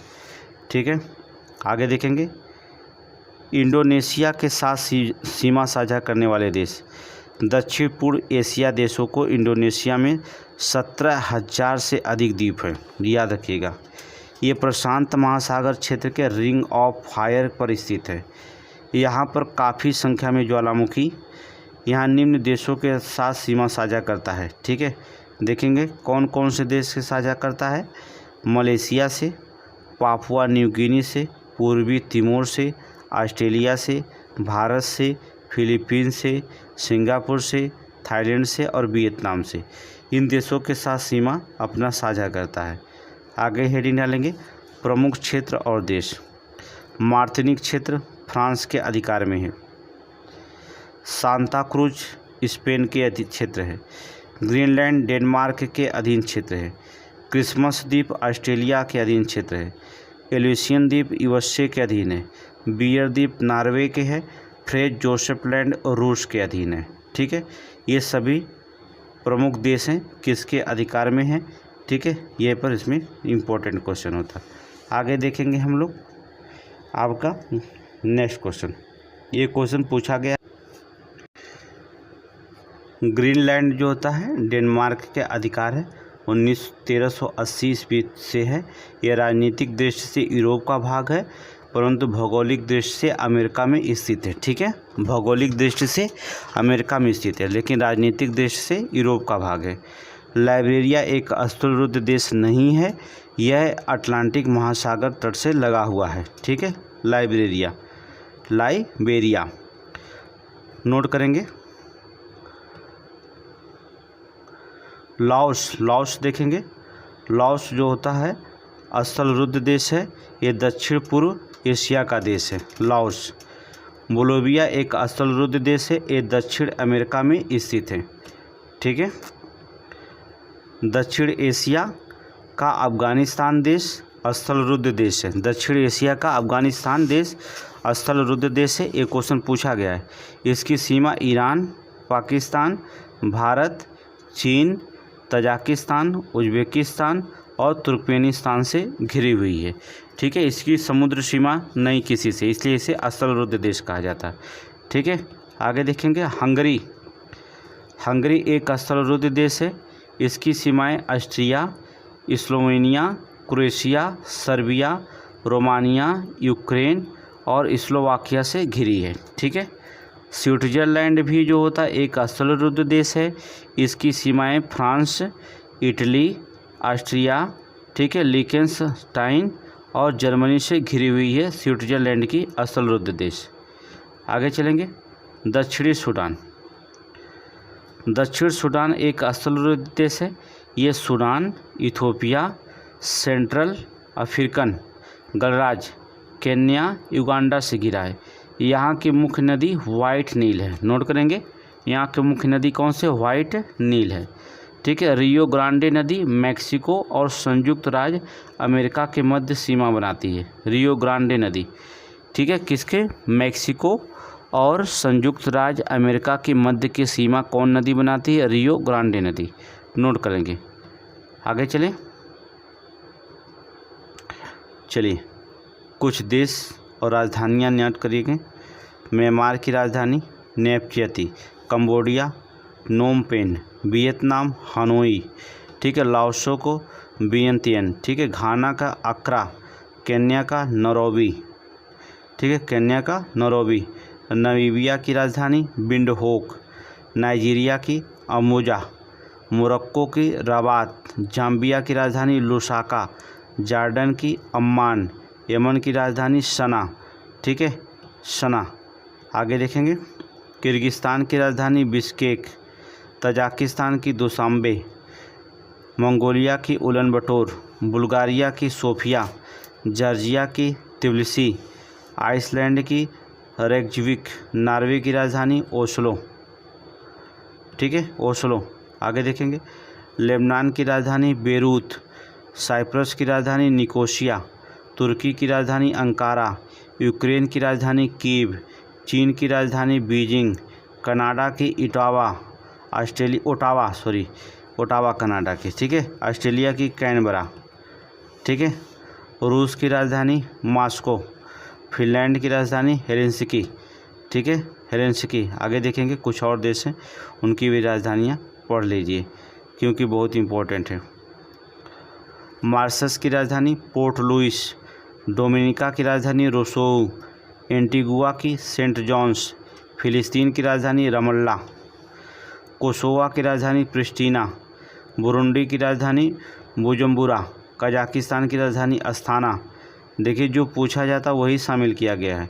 माली की राजधानी बमाको, अजरबैजान के बाकू, कई बार पूछा गया है। गैम्बिया की राजधानी बंजुल, लटाविया की रीगा, न्यूजीलैंड की राजधानी वेलिंगटन, हंगरी की राजधानी बुडापेस्ट, श्रीलंका की राजधानी जो होता है जयवर्धन पराकोटे, ठीक है, श्रीलंका की राजधानी। स्विट्जरलैंड की राजधानी बर्न, वेनेजुएला की काराकस, कोलंबिया की बोगोटा, उज्बेकिस्तान के ताशकंद, तुर्कमेनिस्तान के, नोट करेंगे, अशगाबाद, बहामास की राजधानी नसाऊ, ताइवान के ताइपेई। आगे रखेंगे। क्यूबा की राजधानी हवाना, गुआना के जॉर्जटाउन, फिजी की राजधानी सुआ, जिम्बाब्वे के हरारे, ब्राज़ील के ब्राज़ीलिया। ये राजधानी हो गई कंप्लीट आपके राजधानी हो गई। आगे चलेंगे। प्रमुख नगर और देश। चलें, प्रमुख नगर और देश, नगर, शहर और देश। दावोस स्विट्जरलैंड, दावोस शहर जो होता है कहाँ पड़ता है? स्विट्जरलैंड। बार्सिलोना स्पेन में पड़ता है। ऑकलैंड न्यूजीलैंड में पड़ता है। कैंडी श्रीलंका में पड़ता है। कैंडी श्रीलंका में पड़ता है। ठीक है। तस्मानिया द्वीप ऑस्ट्रेलिया का एक प्रांत है। सिसिली, सिसिली कहाँ पड़ता है? इटली में पड़ता है। ठीक है। न्यूफाउंडलैंड कनाडा में, कनाडा में। डरबन दक्षिणी अफ्रीका में। लहासा तिब्बत में। थिम्पू भूटान में पड़ता है। ठीक है। थिम्पू कहाँ पड़ता है? भूटान में। काठमांडू में नेपाल में पड़ता है। गारटोला नेपाल में पड़ता है। ठीक है। आगे देखेंगे भौगोलिक उपनाम। पक्षियों का महाद्वीप दक्षिणी अमेरिका को कहा जाता है। ब्लू ग्रास स्टेट किसे कहा जाता है? केंटुकी यूएसए में स्थित है। पश्चिम का द्वार इस्तांबुल है। सूर्योदय का देश जापान को कहा जाता है। झीलों की वाटिका फिनलैंड को कहा जाता। किसको कहा जाता? फिनलैंड को कहा जाता। हजार झीलों का देश फिनलैंड को कहा जाता है। स्वर्ण द्वार का नगर जो होता है सैन फ्रांसिस्को को कहा जाता है। पूर्व का मानचेस्टर जो होता है ओसाका को कहा जाता है। पर्ल हाफ साइबेरिया जो होता है बैकाल झील को कहा जाता है। प्रातःकालीन शांत स्थल कोरिया को कहा जाता है। यूरोप का तेल की राजधानी जो होता है एबरडीन स्कॉटलैंड है, स्कॉटलैंड है। वादे की भूमि, वादे की भूमि जो होता है मिंडानाओ फिलीपींस को कहा जाता। समझ गए? आप समझ गए होंगे। अब हेडिंग डालेंगे जलमंडल, जलमंडल। ठीक है। चलिए, नाम सुने होंगे डेटम रेखा। वह क्षैतिज रेखा जिनके सहारे समुद्र तल की ऊंचाइयां और गहराइयों की माप की जाती है उसे डेटम रेखा कहा जाता। ठीक है। नोट करेंगे डेटम रेखा। पृथ्वी पर पाए जाने वाले कुल जल का 96.5% खारा जल के रूप में सागरों में है और 0.9% जो होता अलवणीय जल है पाए जाते हैं। ठीक है। मृदु जल जो होता 2.5% में से 1.57% हिमनद और धुरी बर्फ के रूप में पाए जाते हैं मृदु जल। ठीक है। आगे देखा जाए अलवण जल की कुल मात्रा 2.5% का 68.7% ध्रुवीय बर्फ हिमनदों के रूप में है, जबकि 30.1% भूमिगत जल के रूप में है। 0.3% सतही जल के रूप में पाए जाते हैं। नोट करेंगे सतही जल के रूप में पाए जाते हैं। आगे देखेंगे लाल सागर। यह अफ्रीका और एशिया महाद्वीप के बीच स्थित है। यह एक अच्छी द्रोणी का उदाहरण है। लाल सागर के आसपास वर्ष भर जो उच्च तापमान रहने के कारण मरुस्थलीय जलवायु वाले देश स्थित होते हैं। ठीक है। लाल सागर में सारगैसो सागर, यह उत्तरी अटलांटिक महासागर में स्थित है। एक जलीय देश है। यह एक जलीय देश है। यह सागर पश्चिम में गल्फ स्ट्रीम, उत्तर में उत्तरी अटलांटिक धारा, पूर्व में कनारी धारा, दक्षिण में उत्तरी अटलांटिक विषुवत धारा से घिरा हुआ जलीय क्षेत्र पाया जाता है। ठीक है। आगे देखेंगे इस क्षेत्र में जो था सारगैसम नामक वनस्पतियां अत्यधिक पाए जाने के कारण इनका नाम सारगैसम सागर पड़ा है। नोट करेंगे। आगे चलें, नेक्स्ट क्वेश्चन देखेंगे। अजरबैजान की राजधानी बाकू कैस्पियन सागर के तट पर बसा हुआ है। नोट करेंगे अजरबैजान की राजधानी बाकू कैस्पियन सागर के तट पर बसा है। अजरबैजान एशिया महाद्वीप का एक देश है। ठीक है। कैस्पियन सागर खारे पानी की सबसे बड़ी झील है। कैस्पियन सागर जो होता है खारे पानी की सबसे बड़ी झील है। आगे देखेंगे अरल सागर। अरल सागर कजाकिस्तान उज्बेकिस्तान के मध्य स्थित अंतर्देशीय झील है। काला सागर इसके उत्तर में यूक्रेन है, पूर्वोत्तर में रूस है, पूर्व में जॉर्जिया है, दक्षिण में तुर्की है, पश्चिम में बुल्गारिया स्थित है। नोट करेंगे काला सागर की सीमा लगने वाली। काला सागर की सीमा यूक्रेन, रूस, जॉर्जिया, तुर्की और बुल्गारिया में स्थित है, काला सागर की सीमा। आगे देखेंगे महासागरीय धाराएं, हेडिंग डालेंगे। चलेंगे, देखिए एक निश्चित दिशा में महासागरीय जल के प्रवाहित होने की समान गति को महासागरीय धारा कहते हैं। ठीक है, एक निश्चित दिशा में कोरियालिस बल के प्रभाव से उत्तरी गोलार्ध की धाराएं अपनी दाहिनी ओर और दक्षिणी गोलार्ध की धाराएं अपनी बाईं ओर प्रवाहित होती हैं, कोरियालिस बल के कारण। नोट करेंगे, कोरियालिस बल के कारण। ठीक है, अंगुलहास महासागरीय धारा हिंद महासागर से संबंधित एक गर्म जल धारा है। ठीक है, बेंगुला धारा दक्षिण अटलांटिक महासागर की एक ठंडी जलधारा है। ठीक है, बेंगुला जलधारा क्या है, नोट करेंगे, दक्षिणी अटलांटिक महासागर की एक ठंडी जलधारा है। कौन से, बेंगुला जलधारा। ठीक है, आगे देखेंगे कनारी धारा, ये उत्तर अटलांटिक महासागर में प्रवाहित होने वाली ठंडी जलधारा है, कनारी धारा। हम्बोल्ट जलधारा दक्षिणी अमेरिका में महाद्वीप की ठंडी जलधारा है, हम्बोल्ट धारा। नोट करेंगे, सभी पूछा जाता है, ये सभी के सभी क्वेश्चन पूछा गया है। ठीक है, ब्राज़ील की धारा दक्षिणी अटलांटिक महासागर की गर्म जलधारा है, ब्राज़ील की धारा। ठीक है, ये क्वेश्चन पूछा गया सभी के सभी। गल्फ स्ट्रीम उत्तरी अटलांटिक महासागर की गर्म जलधारा है, गल्फ स्ट्रीम। फॉकलैंड धारा उत्तरी अटलांटिक महासागर की ठंडी जलधारा है, फॉकलैंड। ये जितने जलधाराएं बताए हैं पीसीएस में और समीक्षा में सभी जगह पूछा गया है। ठीक है, आगे देखेंगे प्रशांत महासागरीय धाराएं। चलें, गर्म जलधाराएं कौन कौन से प्रशांत महासागर में, नोट करेंगे। क्यूरोसिवा जलधारा, अलास्का जलधारा, सुषमा जलधारा, न्यू साउथ वेल्स जलधारा, विषुवतीय रेखीय जलधाराएं। ठीक है, ये सभी गर्म जलधाराएं। ठीक है, और देखेंगे एल नीनो धारा, ये सब गर्म जलधाराएं। ठंडी जलधाराएं में देखेंगे प्रशांत महासागर में, नोट करेंगे क्यूराइल की जलधारा, कैलिफोर्निया की जलधारा। ठीक है, अंटार्कटिका प्रवाह की धारा और ओकास्टिक की धारा, ये सभी ठंडी जलधाराएं हैं। नोट करेंगे, ठंडी जलधाराएं हैं। आगे चलेंगे, अटलांटिक महासागर की धाराएं, हेडिंग डालेंगे। वो तो प्रशांत महासागर की धाराएं थी, अटलांटिक महासागर की धाराएं, हेडिंग डालिए।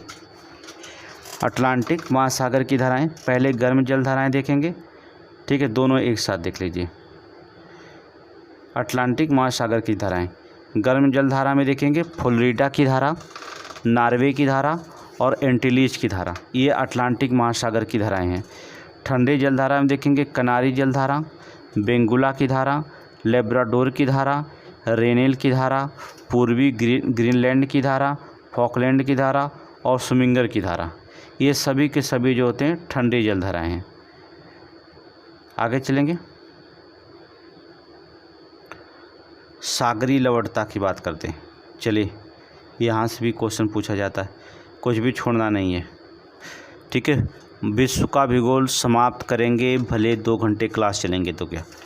सागरों की औसत लवणता 35% है। ठीक है, सागरीय जल की लवणता में सोडियम क्लोराइड की अधिकतम योगदान होता है। ठीक है, सागरीय लवणता के योगदान में सोडियम क्लोराइड का अधिकतम योगदान होता है। नोट करेंगे, सोडियम क्लोराइड अधिकतम योगदान होता है। ठीक है, यहाँ आप देखेंगे प्रमुख सागरीय लवणता में देखेंगे वान झील में 330%, मृत सागर में 238, लाल सागर में 40%, ग्रेट साल्ट रिंग में 220 है, भूमध्य सागर में 38% है। ये सागरीय धाराएं। ठीक है, महासागरीय लवणता की मात्रा कर्क और मकर रेखाओं पर अधिकतम होती है। नोट करेंगे, महासागरीय लवणता की जो मात्रा होती है कर्क रेखा एवं मकर रेखाओं पर अधिकतम होती है। इन क्षेत्रों में तापमान और उच्च वाष्पीकरण के साथ आर्द्रता न्यून होती है। ठीक है, नोट करेंगे, बहुत इंपॉर्टेंट है। आगे देखेंगे हम लोग ज्वार भाटा। ज्वार भाटा की उत्पत्ति सूर्य और चंद्रमा के आकर्षण बल तथा पृथ्वी पर उत्पन्न होने वाले अवकेंद्री एवं अपकेंद्री बल के परिणामी बल के फलस्वरूप होता है। नोट करेंगे ज्वार भाटा। ठीक है, इसकी उत्पत्ति क्या? सूर्य और चंद्रमा के आकर्षण बल के कारण पृथ्वी पर उत्पन्न होने वाले अवकेंद्री बल और अपकेंद्री बल के परिणामी बल के फलस्वरूप जो होता है ज्वार भाटा की उत्पत्ति होती है। ठीक है, आगे देखेंगे। जब सूर्य, पृथ्वी, चंद्रमा एक सीधी रेखा में होते हैं तो उनकी सम्मिलित शक्ति के परिणाम स्वरूप बृहद ज्वार आता है। ठीक है, बृहद ज्वार आता है। आगे देखेंगे कुछ महत्वपूर्ण महासागरीय गर्त, जैसे मैरियाना गर्त सबसे गहरा गर्त है प्रशांत महासागर में, टोंगा प्रशांत महासागर में। ठीक है, मैरियाना, टोंगा, मिंडानुओ, ये सभी 3 जो होते हैं प्रशांत महासागर में। ठीक है, आगे देखेंगे। प्यूर्टो रिको अटलांटिक महासागर में है, आटाकामा प्रशांत महासागर में, रोम से दक्षिणी अटलांटिक महासागर में, सुंडा हिंद महासागर में स्थित है। सुंडा याद रखिएगा, बहुत इंपॉर्टेंट है। मोलाई खाई आर्कटिक में है। ठीक है, मोलाई खाई कहाँ? आर्कटिक में है। और यूरेशियन बेसिन आर्कटिक में है। ठीक है, आर्कटिक में है। आगे चलेंगे। विश्व की नदियाँ, हेडिंग डालेंगे विश्व की नदियाँ।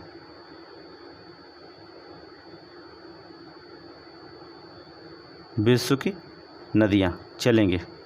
पहले देखेंगे नील नदी। विक्टोरिया झील से निकलने वाली यह नदी विश्व की सबसे लंबी नदी है। ठीक है, विक्टोरिया झील से निकलने वाली नदी जो होती है, नील नदी कहाँ से निकलती है? विक्टोरिया झील से निकलने वाली यह नदी विश्व की सबसे लंबी नदी है। यह नदी इथोपिया, सूडान, युगांडा, कांगो, लोकतांत्रिक गणराज्य, तंजानिया, मिस्र, दक्षिण सूडान देशों से अपवाहित होती है। ठीक है, अपवाहित होती है। इसका उद्गम क्षेत्र देखेंगे श्वेत नील नदी के रूप में विक्टोरिया झील से होता है। इसका उद्गम कहाँ है? श्वेत नील नदी के रूप में विक्टोरिया झील से होता है। इसके मुख्य सहायक नदी नीली नदी इथोपिया की ताना झील से निकलती है। यह नदी भूमध्य सागर में जाकर के गिर जाती है। ठीक है, नील नदी को जो होता है नोट करेंगे।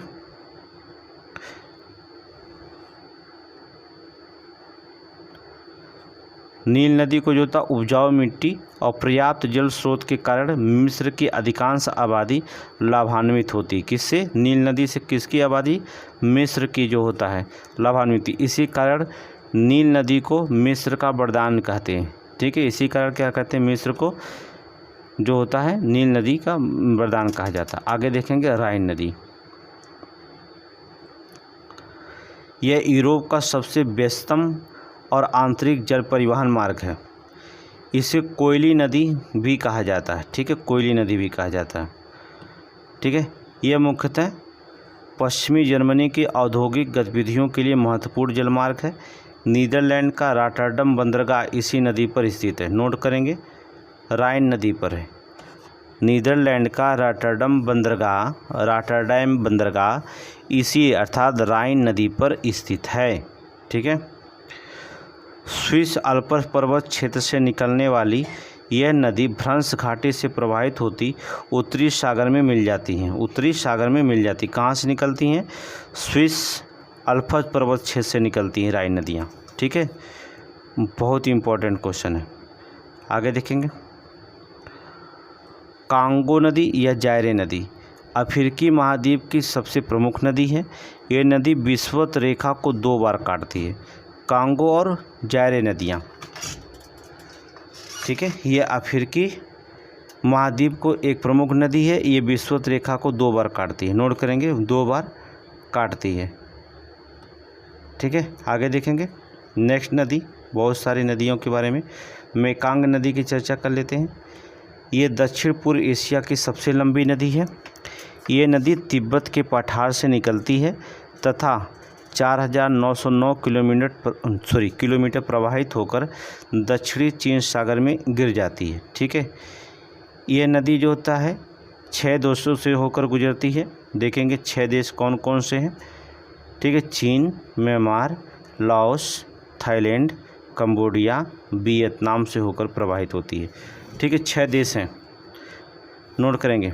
मेकांग नदी। आगे देखेंगे यांगसी नदी एशिया की सबसे लंबी नदी है। ये चीन में प्रवाहित होती है और चीन सागर में गिर जाती है। दूसरी चीज़ देखेंगे वोल्गा नदी।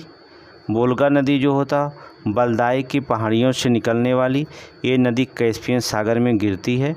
ये यूरोप की सबसे लंबी नदी है, यूरोप की सबसे लंबी नदी है।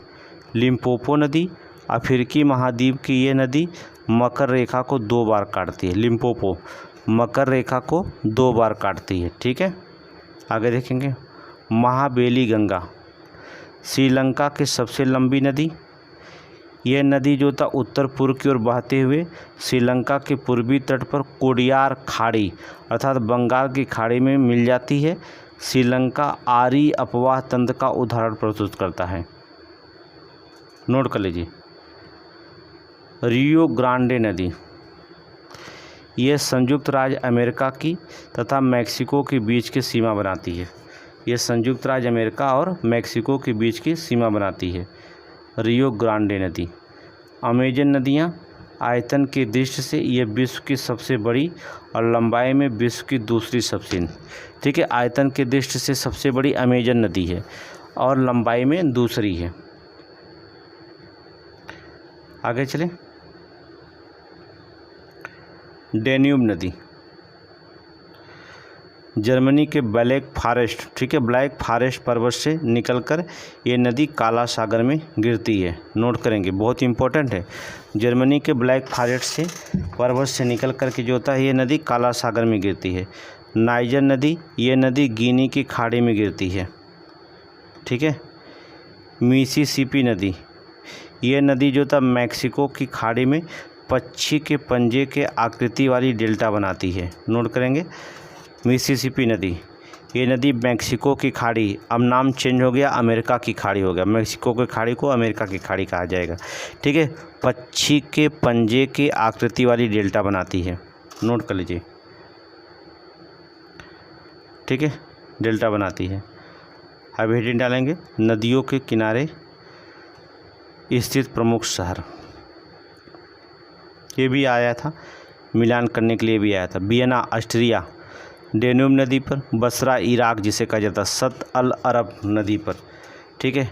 पराग्वे नदी पर। नियामी जिसे नाइजर कहते हैं नाइजर नदी पर है। पेरिस तथा फ्रांस की राजधानी सीन नदी पर है। किसानसा जायरे नदी पर है, ठीक है, जायरे। बैंकॉक, नोट करेंगे कौन सा, बैंकॉक, बैंकॉक जो तो थाईलैंड पड़ता है। चाओ फ्राया नदी, ठीक है, नदी का नाम याद रखिएगा। आगे देखेंगे खार्तूम शहर नील नदी पर है। न्यूयॉर्क हडसन नदी पर है। बर्लिन जर्मनी का शहर स्प्री नदी पर है। लाहौर रावी नदी पर है। रोम इटली टाइबर नदी पर है। बान जर्मनी राइन नदी पर है।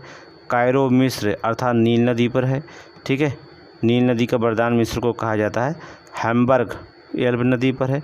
बेलग्रेड डेन्यूब नदी पर है। कीव नीपर नदी पर है, पूछा गया है। सूडान नील नदी पर है। इंग्लैंड टेम्स नदी पर है। वाशिंगटन पोटोमैक नदी पर है। लंदन टेम्स नदी पर है, ठीक है। एंटवर्प सेल्थ नदी पर है। रॉटरडम राइन नदी पर है। हैम्बर्ग एल्म नदी पर है। खार्तूम नील नदी पर है और ब्राज़ाविल जायरे नदी पर है, ठीक है, जायरे नदी पर है। क्वेश्चन देखेंगे। नेक्स्ट क्वेश्चन विश्व के द्वीप, झील और जलप्रपात के बारे में पढ़ेंगे, ठीक है। द्वीप स्थल खंड का एक ऐसा भाग होता है जिनके चारों ओर जल का विस्तार पाया जाता है, उसे द्वीप कहा जाता है। ये परिभाषाएं आरओ में पूछा गया है, ठीक है। द्वीप किसे कहा जाता है? स्थल खंड का ऐसा भाग जिसके चारों ओर जल का विस्तार हो उसे हम द्वीप कहते हैं, ठीक है। विश्व के 10 सबसे बड़े द्वीप हैं, देखेंगे कौन कौन है। ग्रीनलैंड, इसके बाद न्यू गिनी, फिर Borneo, Madagascar, Baffin, Sumatra, Honshu, great Britain, Victoria और एलिसमर। नोट करेंगे ये विश्व के 10 सबसे बड़े द्वीप हैं, ठीक है, नोट कर लीजिए। इनकी लंबाई अभी आपको आरओ में नहीं पूछा जाएगा, ठीक है, क्षेत्रफल, लेकिन कभी पीसीएस में एग्जाम देंगे तो इसमें क्षेत्रफल पूछा जाएगा, ठीक है। द्वीप से संबंधित तथ्य क्या क्या है देख लीजिएगा। फरो द्वीप समूह को सीप द्वीप कहा जाता है, ठीक है। फॉकलैंड द्वीप समूह दक्षिणी अटलांटिक महासागर से दक्षिणी अमेरिका महाद्वीप के दक्षिणी पूर्वी तट पर अवस्थित है। ठीक है, दक्षिणी अमेरिका महाद्वीप के दक्षिणी पूर्वी तट पर अवस्थित है फॉकलैंड द्वीप समूह। ठीक है, जापान के नोट करें, जापान मुख्यतः 4 द्वीपों जैसे होक्काइडो, होन्शु, शिकोकू और क्यूशू का समूह है। इसमें होन्शु द्वीप समूह सबसे बड़ा है। जापान की राजधानी इसी द्वीप पर है, होन्शु।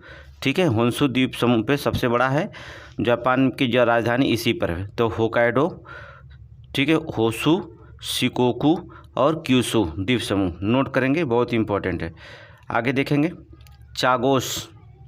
ठीक है, ब्रिटेन का कब्जा था जो अब छोड़ा। चागोस मॉरिशस, सेशल्स दक्षिणी हिंद महासागर में स्थित द्वीप हैं। मालदीव जो था उत्तरी हिंद महासागर में स्थित है। ठीक है, सेंट मार्टिन द्वीप जो होता है अटलांटिक महासागर के कैरिबियन सागर में अवस्थित है। नोट करेंगे, कैरिबियन सागर में अवस्थित है। ठीक है, सिकोत्रा द्वीप हिंद महासागर के अरब सागर में और लगे हैं, अरब सागर से लगे अदन की खाड़ी में अवस्थित है। अदन की खाड़ी में अवस्थित। चलें, इंडोनेशिया द्वीप समूह ये भी पूछा जाता है। पश्चिम से पूर्व दिशा की ओर जो होता सुमात्रा, जावा, बाली और लोम्बैक इंडोनेशिया द्वीप समूह के समूह में जो था पश्चिम की ओर जो था, पश्चिम से पूर्व दिशा की ओर। ठीक है, पश्चिम से पूर्व दिशा की ओर क्रम है, नोट करेंगे। ठीक है, पश्चिम से पूर्व दिशा। आगे देखेंगे मदीरा। मदीरा उत्तरी अटलांटिक महासागर में स्थित है। यह एक द्वीप समूह है, मदीरा है। ये भी क्वेश्चन आरओ में पूछा गया है। टोंगा, तुवालू, ताहिती, पोलिनेशिया द्वीप समूह का भाग है। ठीक है, ये भी पूछा गया है, देख लेंगे, बहुत सारे द्वीप समूह पूछा गया है। वेनेजुएला में स्थित एंजल जलप्रपात नोट करेंगे। वेनेजुएला में स्थित एंजल जलप्रपात को विश्व का सबसे बड़ा जलप्रपात होने का गौरव प्राप्त है। इसकी ऊंचाई 979 मीटर है, नोट करें। टुगेला प्रपात जो था दक्षिणी अफ्रीका में स्थित है। इसकी ऊंचाई 948 मीटर है। विश्व का दूसरा सबसे बड़ा ऊंचा जलप्रपात है। विश्व का दूसरा सबसे ऊंचा जलप्रपात है। ठीक है, अभी देखेंगे यह जो होता है, नोट करेंगे, झील और जलप्रपात। पृथ्वी के धरातल के मध्य स्थित स्थलीय भाग को झील कहते हैं। पृथ्वी के धरातल भाग के मध्य, जो पृथ्वी है उसके धरातल भाग पे मध्य स्थित जो होता है जलीय भाग जो होता है उसे हम झील कहते हैं। ठीक है, अब देखेंगे जो चर्चा में सबसे ज़्यादा पूछी जाती है, टंगानिका झील। ये विश्व की दूसरी सबसे बड़ी गहरी झील है। ठीक है, 1470 मीटर गहरी है। ठीक है, ये विश्व की सबसे लंबी ताजे पानी की झील है। टंगानिका झील जो होता है विश्व की सबसे लंबी ताजे पानी की झील है। विश्व की सबसे लंबी ताजे पानी की झील है। ठीक है, आगे देखेंगे विक्टोरिया झील। विक्टोरिया यह झील जो था भ्रंश घाटी में स्थित है। कहाँ पर है? भ्रंश घाटी में स्थित है। युगांडा, तंजानिया, केन्या की सीमा बनाती है। नोट करेंगे, विक्टोरिया बहुत बार पूछा जाता है किसकी सीमा बनाती है। युगांडा, तंजानिया और केन्या की सीमा बनाती है। यह अफ्रीका की सबसे बड़ी झील है। नोट करेंगे, अफ्रीका की सबसे बड़ी झील है। विश्व की सबसे बड़ी उष्णकटिबंधीय झील है। विश्व की सबसे बड़ी जो होता है उष्णकटिबंधीय झील है विक्टोरिया झील। इसका क्षेत्रफल देखेंगे 68,870 वर्ग किलोमीटर। नोट कर लीजिए। आगे देखेंगे मिशिगन झील। ये पूर्णतः संयुक्त राज्य अमेरिका में स्थित है। ठीक है, मिशिगन। बैकाल झील, यह रूस की झील है। ठीक है, रूस की झील है। इसका क्षेत्रफल 31,500 वर्ग किलोमीटर है। ये विश्व की सबसे गहरी झील है। बैकाल झील विश्व की सबसे गहरी झील है। आगे देखेंगे सुपीरियर झील। यह मीठे पानी की सबसे बड़ी झील है। नोट करेंगे, सुपीरियर झील जो होता है यह मीठे पानी की सबसे बड़ी झील है। यह संयुक्त राज्य अमेरिका और कनाडा की सीमा पर स्थित है। यह संयुक्त राज्य अमेरिका और कनाडा की सीमा पर क्या है? स्थित है। इसका क्षेत्रफल 82,097 वर्ग किलोमीटर। कैस्पियन सागर झील, विश्व की सबसे बड़ी झील कैस्पियन सागर है। यह खारे पानी की झील है। नोट करेंगे, विश्व की सबसे बड़ी झील कौन है? कैस्पियन सागर। ये खारे पानी की झील। आगे चलें, नेक्स्ट देखेंगे प्रमुख झील और उनके देश। ठीक है, देश। चलिए झील देख लेते हैं। देखेंगे बाइलिंग झील जो होता है, बाइलिंग झील डोमिनिका देश में है, ठीक है। 5 फ्लावर झील चीन में है। रेड लैगून झील बोलिविया में है।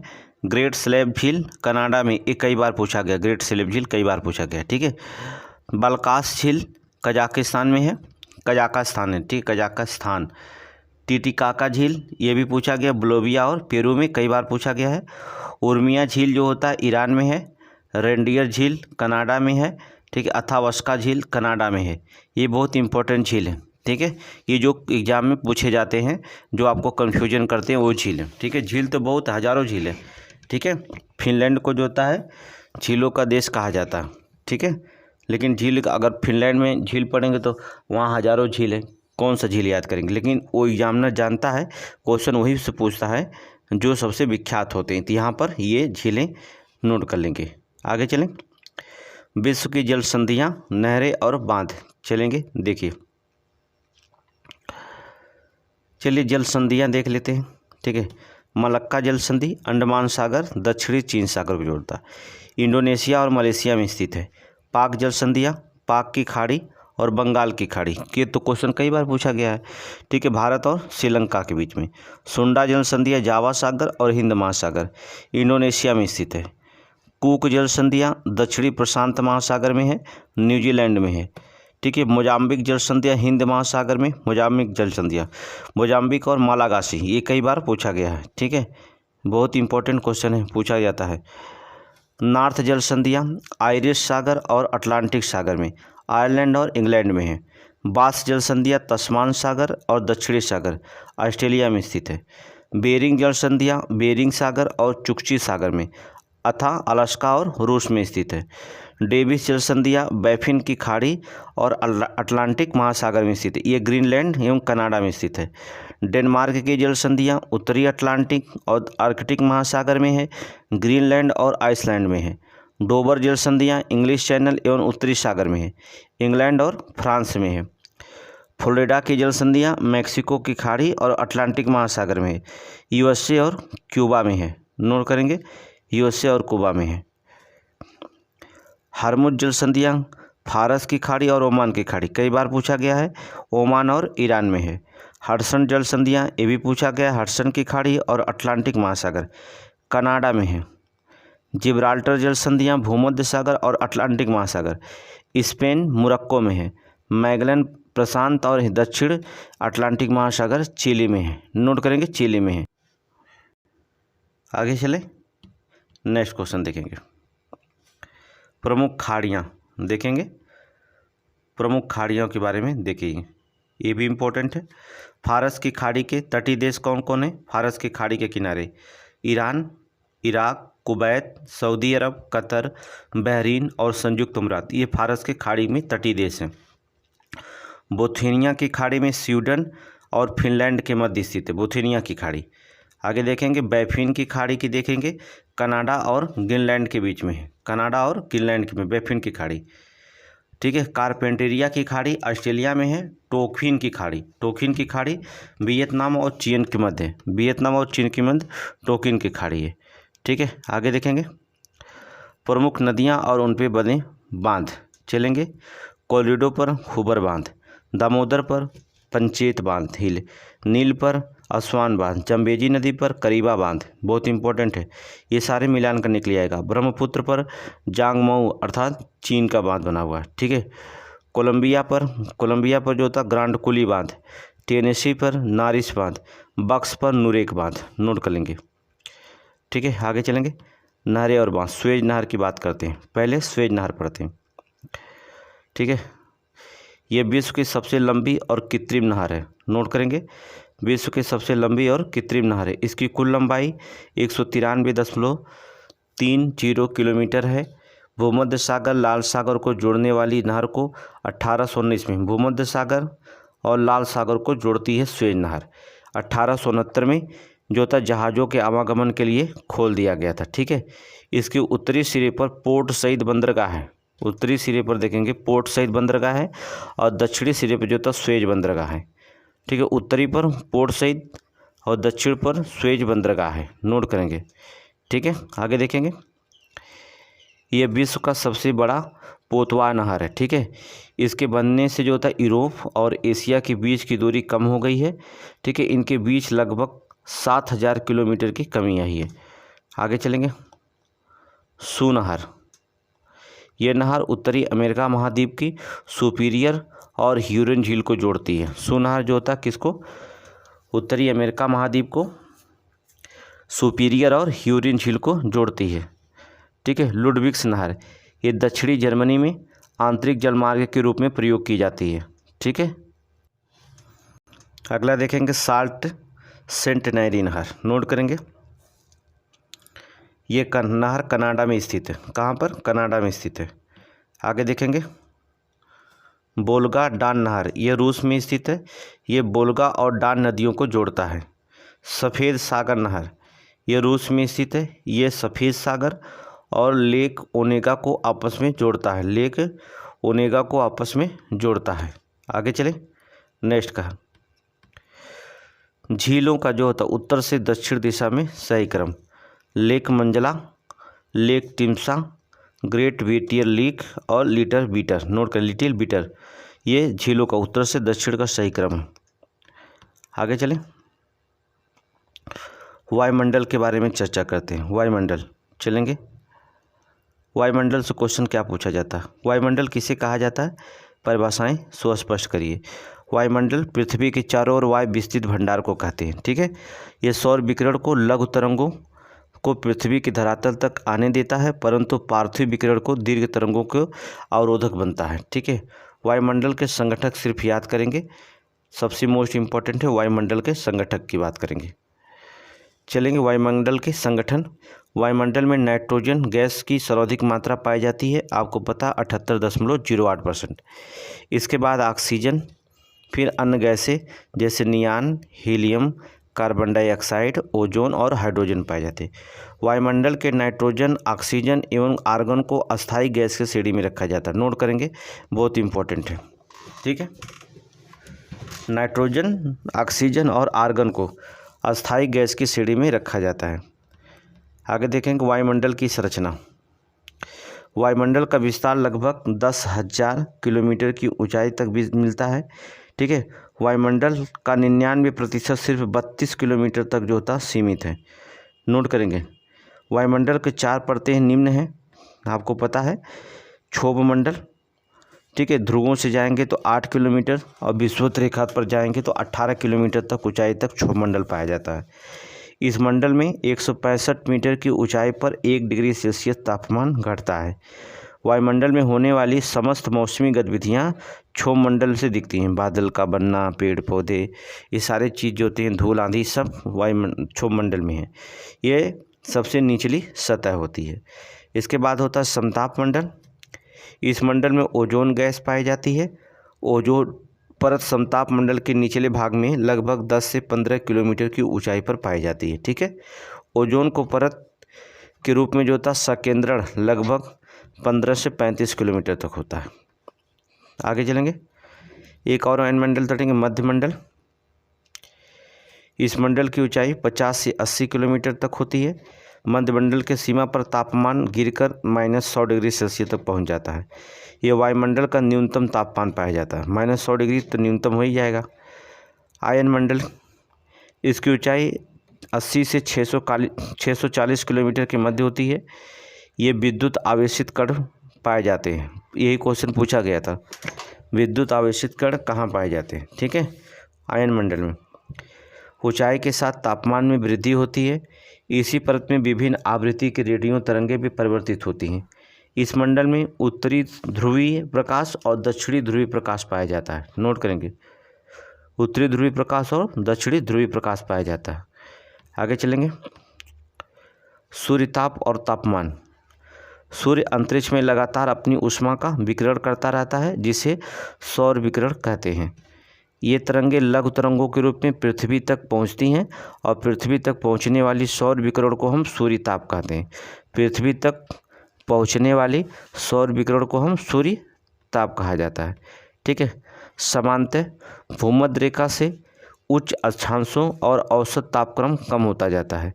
अधिकतम सूर्यताप प्राप्त करने वाली तापी मेखला जो होते 20 डिग्री सेल्सियस उत्तरी अक्षांश पर स्थित है। नोट करेंगे। आगे चलें। अगला हार्श अक्षांश, दोनों गोलार्धों में 30 से 35 डिग्री अक्षांशों को अश्व अक्षांश या हार्श अक्षांश कहते हैं। भूमध्य रेखा से उठी वायु इन अक्षांशों के नीचे बैठती है, जिसके उनके आयतन कम होने के कारण वायुदाब अधिक हो जाता है। ठीक है। चक्रवात और पौने हेडिंग डालिए। चक्रवात, ये निम्न वायुदाब के केंद्र होते हैं। चक्रवात निम्न वायुदाब के केंद्र होते हैं, जिनके चारों ओर क्रमशः बढ़ते वायुदाब के समदाब रेखाएं होती हैं। चक्रवात में पवन दिशा की परिधि में केंद्र की ओर होता है। नोट करेंगे। चक्रवात में पवन दिशा परिधि से केंद्र की ओर होता है। चक्रवात दो प्रकार के होते हैं, शीतोष्ण कटिबंधीय चक्रवात और उष्णकटिबंधीय चक्रवात। नोट करेंगे। शीतोष्ण कटिबंधीय और उष्णकटिबंधीय। देखेंगे प्रमुख चक्रवातों के नाम और देश थोड़ा सा याद रखिएगा। टॉर्नेडो यूएसए में, कैरिबियन सागर और उत्तरी अमेरिका क्षेत्र में आता है। हरिकेन संयुक्त राज्य अमेरिका में, बिली ऑस्ट्रेलिया में, टाइफून चीन में, चक्रवात भारत में, बैगुओ जो होता है फिलीपींस में। ये मिलान करने के लिए आता है, सभी लोग जानते हैं। ठीक है, ये मिलान करने के लिए। ग्लोबल वार्मिंग के परिणाम स्वरूप ग्लेशियरों के पिघलने और समुद्र जल स्तर में वृद्धि, बाढ़ एवं सूखा आदि की तीव्रता में वृद्धि हो रही है। किसके कारण? ग्लोबल वार्मिंग के कारण। ठीक है। पवने की बात कर लेते हैं। पवन,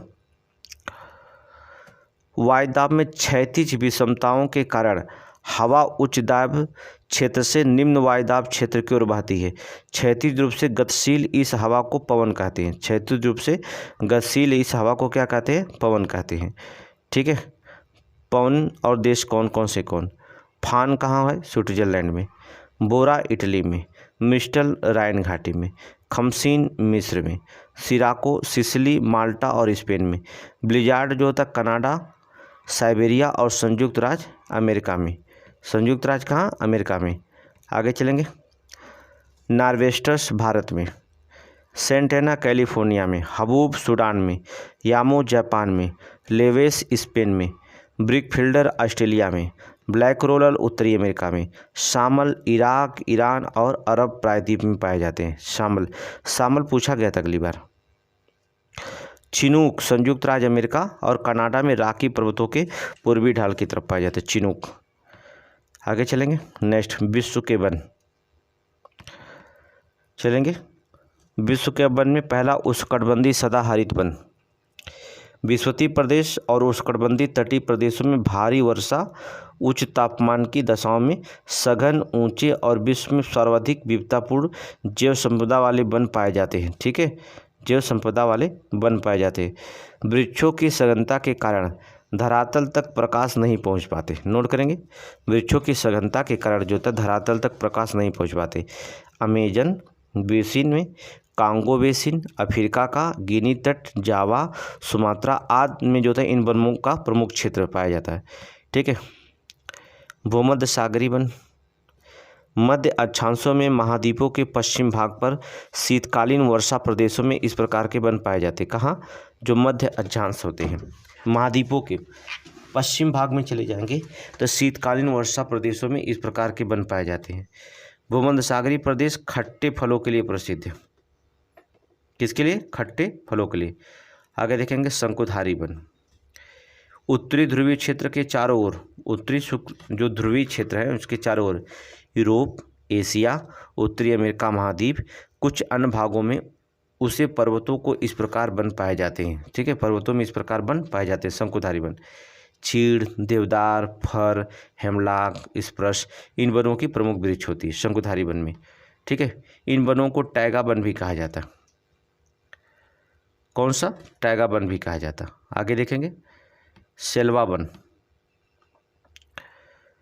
सेल्वा वन ब्राज़ील में अमेजन नदी के बेसिन में पाए जाने वाले वनों को सेल्वा वन कहते हैं। ब्राज़ील में अमेजन नदी के बेसिन में पाए जाने वाले वनों को सेल्वा वन कहते हैं। ये वन विषुवतीय क्षेत्र में स्थित है। यहाँ वर्ष भर अधिक तापमान, अधिक वर्षा होने के कारण घने चौड़े पत्ती वाले सदाबहार वन पाए जाते हैं। ठीक है। अमेजन बेसिन के अंतर्गत ब्राज़ील के वर्षा वन विश्व के सबसे बड़े घने बने वन। नोट करेंगे, ये तो अभी बता दिया हमने। चलिए, वनस्पतियाँ क्षेत्र। माकबी भूमध्य सागर के तटीय क्षेत्र में, फिम्बस दक्षिणी अफ्रीका में, चैपरेल कैलिफोर्निया में, ठीक है, मैटोरल चिली में, अधिजीवी भूमध्य रेखा में, बबूल सहारा मरुस्थल में, ठीक है, बायोबाब समाना में, ठीक है, कहाँ समाना में, और देवदार भूमध्य सागर में। ठीक है, आगे देखेंगे प्रजातियाँ जनजातियाँ थोड़ी सी देखेंगे। यहूदी इजराइल में, टेडा लिबिया में, बेजा मिस्र में, लूर ईरान में, Eskimo Alaska Canada Greenland. Eskimo जनजातियाँ। उरांव भारत में, उरांव कहाँ पाई जाती है? भारत में। लैप्स यूरोपीय टुंड्रा क्षेत्र में पाई जाती हैं। गोंड भारत में, मसाई केन्या में, बद्दू सऊदी अरब में, बुशमैन बोत्सवाना में, बर्बर मोरक्को में, इनुइट कनाडा में, पिग्मी दक्षिणी महाद्वीप के कांगो बेसिन में, दक्षिणी महाद्वीप के कांगो बेसिन क्षेत्र में। आगे देखेंगे जनजातियाँ।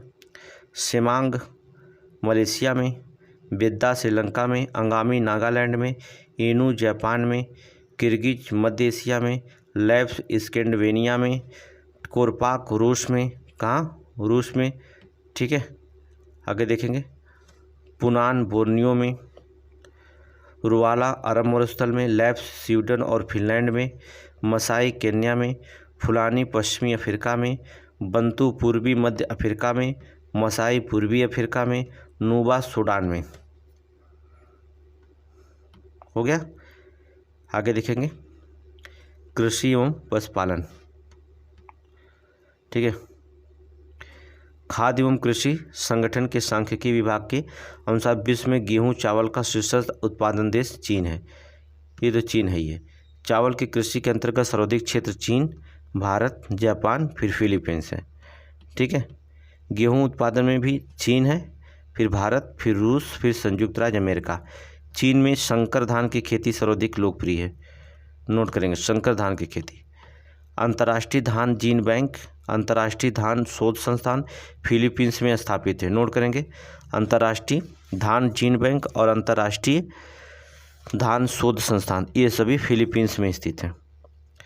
आगे देखेंगे चीन में जो था थिनाइन, कैफीन, टेनिन और थियोब्रोमाइन और थियोफाइलिन आदि तत्व पाए जाते हैं।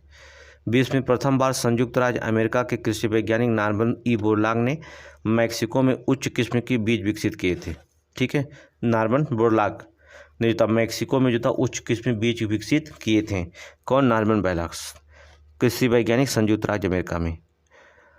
मूंगफली का मूल स्थान दक्षिणी अमेरिका महाद्वीप में पराग्वे की घाटी और ब्राज़ील के क्षेत्र माना जाता। मूंगफली दक्षिण अमेरिका के पराग्वे की घाटी और ब्राज़ील क्षेत्र को माना जाता।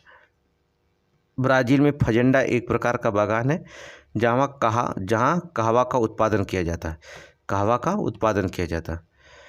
विश्व में चुकंदर का सबसे बड़ा उत्पादक देश यूक्रेन, फ्रांस और रूस है। नोट करेंगे विश्व में सबसे ज़्यादा जो था सबसे बड़ा उत्पादक देश अगर चुकंदर का है तो यूक्रेन, रूस और फ्रांस। आगे देखेंगे यूक्रेन में संपूर्ण चीनी चुकंदर से तैयार किया जाता है। ठीक है, हीरोइन का उत्पादन अफीम की पोस्ता से किया जाता है। घाना कोको में प्रमुख कृषि फसल है। घाना की कोको प्रमुख कृषि फसल है। कहवा जो होती है ब्राज़ील की प्रमुख बागानी फसल है, कहवा। आगे देखेंगे स्वर्णिम अर्धचंद्र के मध्य और दक्षिण एशिया के अफीम उत्पादक और निर्यातक देशों को सम्मिलित किया जाता है। स्वर्णिम अर्धचंद्र में जो होता है मध्य और दक्षिण एशिया के जो अफीम उत्पादक हैं निर्यातक देशों को सम्मिलित किया जाता है। ठीक है, ये क्वेश्चन पूछा गया ना आरओ में, आरओ एरो पीसीएस में पूछा गया। ठीक है, 2 बार पूछा गया इसको, इसलिए इसको लिखा गया है। भूमध्य सागरीय प्रदेशों में खट्टे फलों की जो था भूमध्य सागरीय प्रदेश में खट्टे फल ज़्यादा विकसित होते हैं, ये तो आपको पता है। मलेशिया की जो होता है बागानी फसल में नारियल एवं रबड़ है। मलेशिया की बागानी फसल कौन है? नारियल और रबड़ है। हेडिंग डालेंगे विश्व के खनिज। ठीक है, इसको देख लीजिएगा विश्व के खनिज जो होता, हम नोट्स इसको भेज देंगे विश्व के खनिज को। ठीक है, विश्व विश्व के खनिज को नोट्स भेज देंगे और हम विविध को बता देते हैं। विविध पढ़ लेते हैं और विश्व के खनिज का नोट्स हम भेज देंगे आपको। विविध पढ़ लें, ठीक है। नोट करिए, ग्रैंड बैंक उत्तरी अमेरिका महाद्वीप के पूर्वी तट पर अटलांटिक महासागर में स्थित है, ठीक है। अटलांटिक महासागर में स्थित है। नोट करेंगे, आइसोगोनिक रेखाएं समान चुंबकीय झुकाव वाली रेखाएं होती हैं, ठीक है। भूगोल में नवनियतवाद सिद्धांत के प्रतिपादक ग्रिफिथ टेलर हैं। क्यूबा को विश्व का चीनी का कटोरा भी कहा जाता है, ठीक है। बरमूडा त्रिभुज उत्तरी अटलांटिक महासागर के पश्चिम भाग में स्थित है। संयुक्त राज्य अमेरिका उपग्रह प्रक्षेपण केंद्र फ्लोरिडा राज्य में स्थित है, जिसके नाम केप केनेडी है। जिसका नाम क्या है? केप केनेडी है, ठीक है। संयुक्त राज्य उपग्रह प्रक्षेपण केंद्र कहाँ? फ्लोरिडा राज्य में स्थित, उसका नाम क्या है? Cape Kennedy.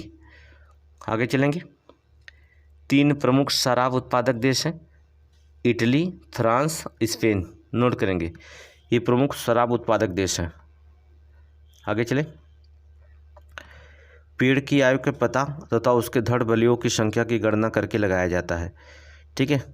अंतर्राष्ट्रीय समुद्री संगठन का मुख्यालय लंदन में है, ठीक है। एक लाइन का क्वेश्चन आरओ में पूछा गया है।